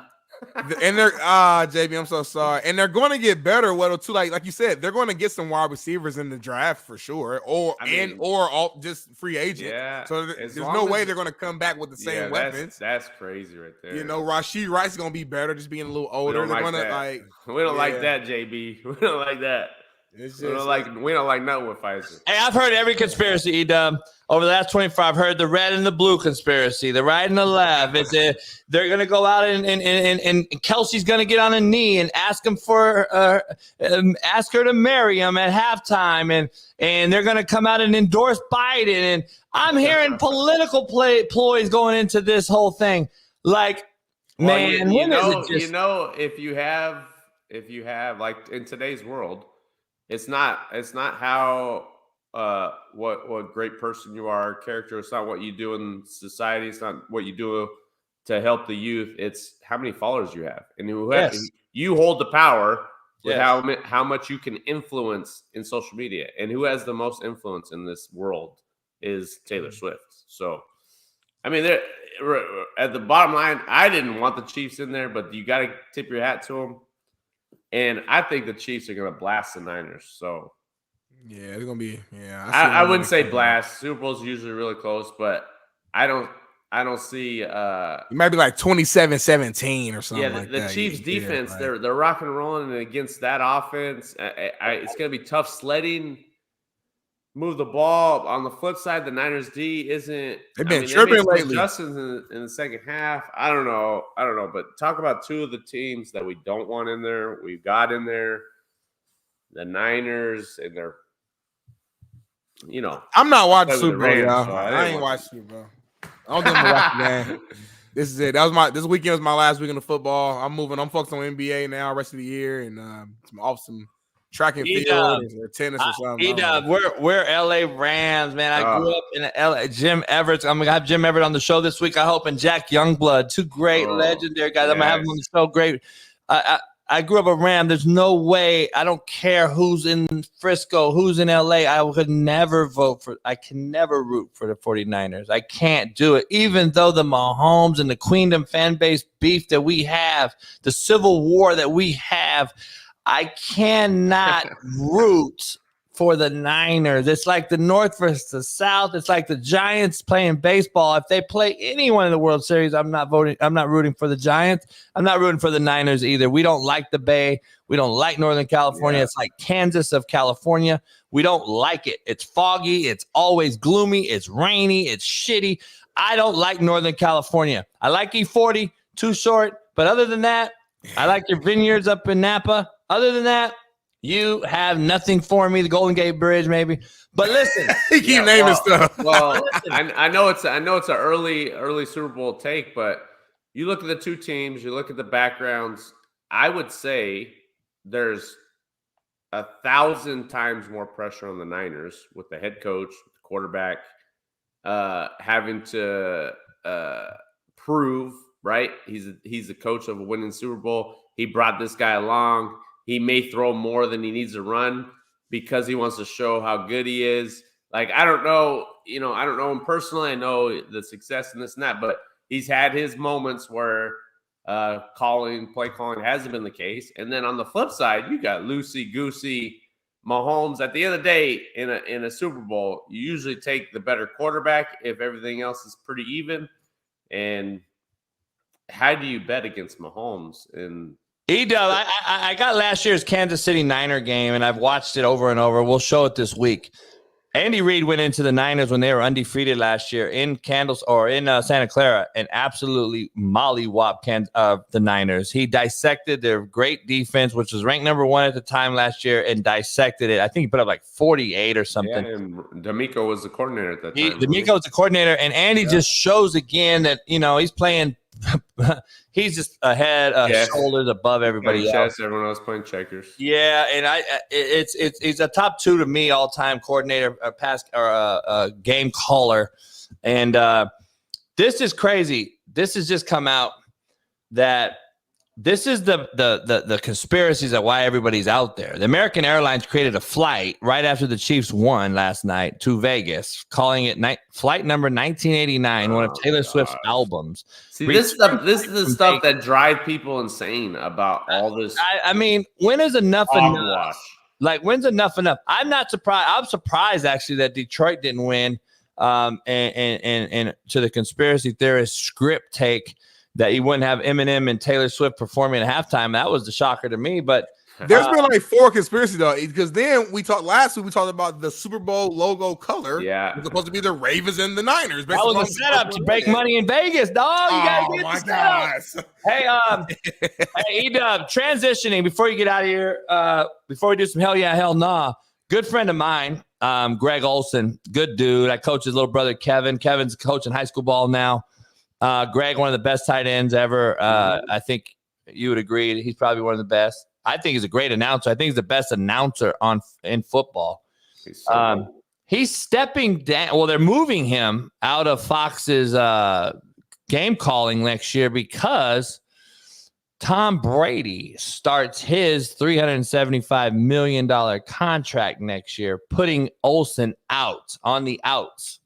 I didn't even know that. It's funny. I saw quick side. He's literally not calling games anymore. Or is he just going second base? He's not even on their lineup. He's not in their lineup. It was a done deal last year that he was gone because Brady was replacing him. Bailey, I don't know if you got that in. Bailey was getting replaced by Tom Brady, and it is unbelievable to me. How do you take that? Like, I don't get it. I mean, I didn't even know that, first of all. And second of all, I saw Tom Brady in studio like a couple weeks ago, by the way, getting like a whole tour. So he is starting his clock soon. He was at Fox about 3 weeks ago. There it is right there. Yeah, I just think he's going to be number 2. Yeah, it says down from the number 1. He's going to get going to get the 1 o'clock Carolina versus Chicago game that no one's going to watch, unfortunately. But money talks and contracts override. Doesn't matter your ability to do the job, unfortunately. And just like, guys get drafted, they play higher than guys that don't because even though the other guy's better. And same thing, you're getting paid a lot of money at certain positions. You got to play because we paid you money. So it's understandable. It's not right. And Greg's legit, man. He like you said last week, he went over. He did NFL. Didn't he do Canadian or USFL, XFL, something, whatever. But he's a star. He has the it, and not everyone can call games. And I'll be interested to see how Tom does. And if I'm Tom, why do you even want to do that? Like, I don't know, bro. I don't know. Why don't you do like the halftime show of an Amazon Prime game, like Big Wit? Like, he's got the best setup. He goes in there like Wednesday night, flies in, does the show, sees all the teams he wants to say, stays in the loop, stays with all these organizations and owners, and then he gets out. Like, that sounds like fun. I got an interesting text yesterday. I got an interesting text from an NFL guy, and we were just talking about all this same stuff, and he was like, "Dude, this is mind-boggling. I don't know why I would never do that." And he's hearing that Greg may leave the network to keep his face because of his agency, and agent wants like, if you go take a back roll to this, we don't know. Sure. So it's going to be interesting. He got to be the lead dog somewhere. He's too good, man. I think he's great at doing this and calling it and stuff like that. So just I don't know. Where he goes. He's transitioning. Transitioning real quick. Sirianni has made 2 former Chargers his coordinators, and Kellen Moore and Staley. You like those hires? Philadelphia, to coach Jalen Hurts is Kellen Moore, and to coach the defense is Staley. No. First of all, I would have never got rid of BJ because they were top 8 in most of the statistical categories. I think the overall team comes back to the head coach and the debacle there. You don't throw your OC out, who I know players love and respect and work hard for. So first, I would say to that point to give some love to Brian Johnson, and hopefully he gets a job somewhere. I meant Fangio, not Staley in Philly. Offensive coordinator is Kellen Moore. Defense coordinator is Fangio. So,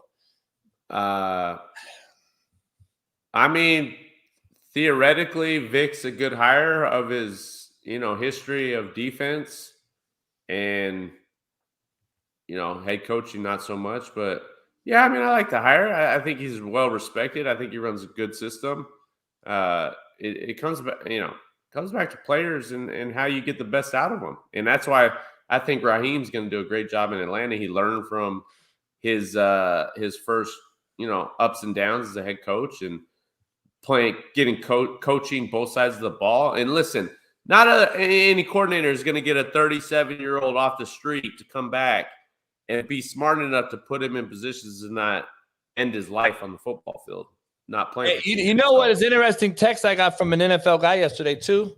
Amazon's Prime. It's underneath the Prime realm, right? That means you pay for Prime, you get your packages sooner, you can download movies, whatever. Prime. Do you know that they shot down the issue that they were going to allow cussing since it was Prime? Oh, they were going to allow cussing with like Marshawn Lynch being the figurehead because, Marshawn's being pushed on Prime heavy, that they were going to allow cussing and all the shit. And then the NFL was like, we got to blah, blah, blah. And I'm curious if that's not the next move for a guy maybe like Pat McAfee to leave one and go to another where he has turned on the cussing part of this thing where people have had to accept him because he's the guy. And I'm curious if Amazon Prime don't go to that, because the interesting message I got, and it does make sense. It's Prime. They cuss. They do all. You can watch it, whatever. I'm wondering because Kirk Herbstreit, who's been on the show, he's done it. I think he's a great college guy, adversary. He's the best college guy. But NFL wise, I think he struggles a little bit because it's so hard. It gets pulled in a million ways. At college, NFL, game day, blah, blah, blah. Like, I think the NFL should be the NFL. Like, guys, I think Greg Olsen fits that role perfectly, or guys like that. Like, there's other guys out there. Like, I love Sherman on there and other guys, but I don't know. I don't know what you think about. No, I mean, if it makes sense, it makes sense. You know what I'm saying? I mean, Amazon, like you said, is a more of an open, loose platform, so to speak, where you can kind of be your personality, be yourself. You mentioned Marshawn, entertaining guy to say the least. You know what I'm saying? And they have been pushing him. So, no, I mean, who knows, man? Every year, I feel like now, in the media world is almost like the athletes itself. Like, there's always some type of big news. This guy's going here, this guy's going there. So, I mean, time will tell. Let's do some hell yeah, hell no. Get E-Dub out of here and end this show for this great Monday, E-Dub Monday, Eric Weddle Monday. We had a loaded lineup today. Thanks to Jarrett Payton, the son of sweetness, Walter Payton, joining us. Big Matt dropping some bombs, truth bombs. E-Dub joining us. E-Dub, before we do hell yeah, hell no, give us a quick rundown of Super Bowl week preparation on what you have to deal with regarding Radio Row, media, and all your obligations, and then prep the Kansas City Chiefs or the 49ers if you're on either team. Well, yeah, I mean, mine's a little unique because it was at home. So you hear all the stories of Radio Row, and then you got to go to these convention centers and sit there for 2 hours and do an interview after interview, and you got this obligation. Listen, our week before we had the, I think we went Monday through Thursday, gave us Friday, Saturday, Sunday off, installed, basically got our bodies back. We were pretty beat up at the time, mainly the other guys. I mean, after that Niners game, I remember only sleeping about 4 hours over a 2-day stint, 2 nights, because I was in so much pain. So it's about getting your body back, getting your minds back. And then the week of, we were at our facility. So we didn't go down to the LA until the night before. Remember the stupid restrictions were still in and all that BS. So we had, it was a fake Super Bowl in the sense of what the traditional Super Bowl is. Right. And thankfully, because all that nonsense that you have to go through or go and fine tune it. So normally you fly in the week of, and then you practice at either the local college or the local NFL. They rotate. Each day you have media obligations. It's really, really draining from what guys have said in the past of being in that Super Bowl and playing. And I think it was a huge advantage for us in that game, being able to keep our normal routine that we've done all season.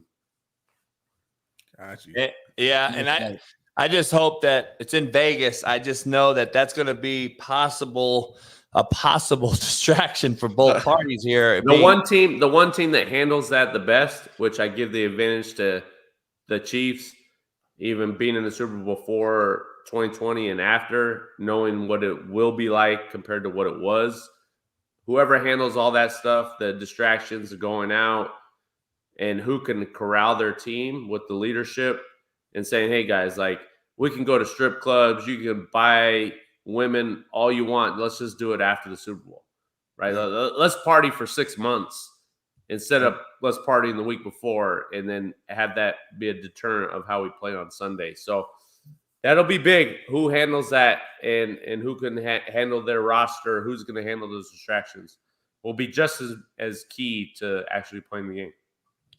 No doubt. I agree. Hell yeah, hell nah. Let's do it. End the show with this.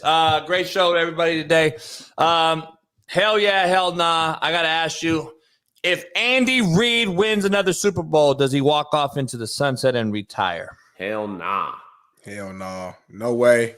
They're in the dynasty right now. If that makes sense. So it would be crazy to win and then just leave. Like he's trying to get as many rings on his finger, I think, as he can, and then he'll cut out. But he looks good. He looks healthy. He looks happy. Lost some weight. And and you get to a certain age, and the more I see older people, a lot of times they need to stay out of the house to get away from their wife because they don't want to be at home so much, or they need to get out of the house. I use that against him on this one. I think he wants to get home with all the kid issues that he's had and unfortunate mishaps that's happened. If that was the case, he would have retired 10 years ago. Yeah, maybe. With that explanation, you should have been at home helping your kids out. I think he let time heal all wounds. I think he's thinking. You're wrong on this one. Next one. Next one. He walks away at least for a year. Us. No one wants to see that. Next one. Hell yeah, hell nah. If Shanahan loses to Reid again, is he on the hot seat? Hell no. He's in Super Bowl. He's good. You know how hard it is to get. Hold on, JB. Why you how many times does he have to go to lose? He's in the Super Bowl. I don't give a fuck. You know how hard it is to get to the Super Bowl, JB? I mean, Weddle literally knows. It's hard as hell. You're one of the last two teams remaining. You're the best team in the NFC. Oh, Caps on a Rolls Royce. I can't wait to see it. Come on now. JB is all or nothing. I love it. I love it. But hell yeah, hell nah. Dan Campbell displayed the worst head coaching mistakes in the history of head coaches. History's a big word. Yeah. Hey, I don't remember anything being that bad. I'm gonna be honest. I mean, it's top of mind right now. I say hell yeah. Hey, hold on now. First one that comes to mind does was it Indianapolis or the New England that went for it on their own 20-yard line? Because they didn't want to give the ball back and got stuffed, and they ended up kicking it. Was that the Atlanta New England game, 28-3 game? No. It wasn't a playoff game. It was a regular season. I just think the game going to the Super Bowl was magnified. It's magnified, E-Dub, that you did this in that game. Yeah. I'm gonna say hell yeah, Smitty. Go ahead, Smitty. Tell me, Smitty. I mean, the word history. He only goes back 3 years. No, I'm gonna say hell no, but I just got history. You know how much football has been played? So I'm gonna say hell no and just assume that we've seen some. If I do my homework, I bet I can find some other horrible playoff calls that led to teams losing. So I'm gonna say hell no. Yes, it was the Patriots. It was the Patriots Colts at home, and they were up either 3 or 4, and he didn't want to give the ball back to Peyton. So he went for it inside his own 30 or whatever. Oh, yeah. They didn't get it. They ended up losing that game. And you're like, really? You're not going to let your defense try to stop them? Against my coach. I remember that game, actually. Anyways, sorry. I knew my memory. Not your Colts, Smitty. It's not your Colts. Hell yeah, hell no. Lamar Jackson is incapable of winning a big game. Hell no. Stop, bro. At the end of the day, he didn't play well yesterday. I will admit that. But still, it was a great season, and this is the furthest he has been. They got to the AFC Championship game, which he's never been there before. So I know earlier Weddle compared him to Dak. Well, I can't compare him to Dak because Dak ain't never been to a championship game in his career, and he's been playing longer than Lamar. So I'm just saying we got to see it. Of course, you got to get next to that, but he's there. Is it really that difference, AFC Championship than not? The reality is none of them have gotten to a Super Bowl. None of them have had success that they've done in the regular season. So. Okay, he got one more game than Dak, but okay, but if that's the narrative, okay, Burrow got one more game than Lamar. He didn't win. So I don't say anything about Burrow being this all-time great quarterback. He hadn't done anything other than gotten to a Super Bowl and lost. Right. To me, Okay. to us. Same so page, yeah. To me, I don't. it ain't up to me. Yeah. He lost to me. Right. So, I mean, if that is, Damn, Weddle, hold on, time out. That is a bar right there. Hell yeah, he lost to me like quick prediction and shit. Who he lost to? Hey, Eva, I be standing over my players in meetings like, Joe Burrow lost to me. Your coach. Yeah, your coach has one of these. We got one of these. I was out there by myself. What you mean? I did that. Yeah. I was doing it all. I shut him down. Aye. Hey, the guy that owns Mahomes lost to me. Yeah, sucker. So, Hey, E-Dub, much love. I yeah, appreciate you love you coming guys, on this man. E-Dub Monday. We got to get Awesome together show. soon. Awesome show. See you Peace. guys. All right, Smitty, another great one. Pound the like, subscribe, become a member if you're not one. This should have 15,000 likes, but I don't get it. I got to take a business call now.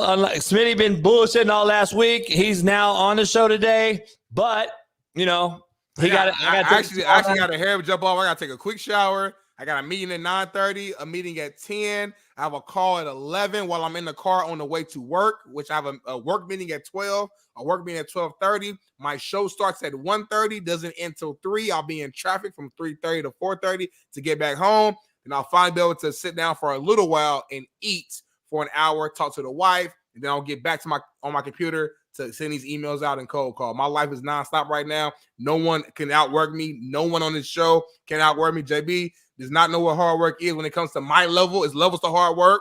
You know what I'm saying? I'm on the elite level of hard work.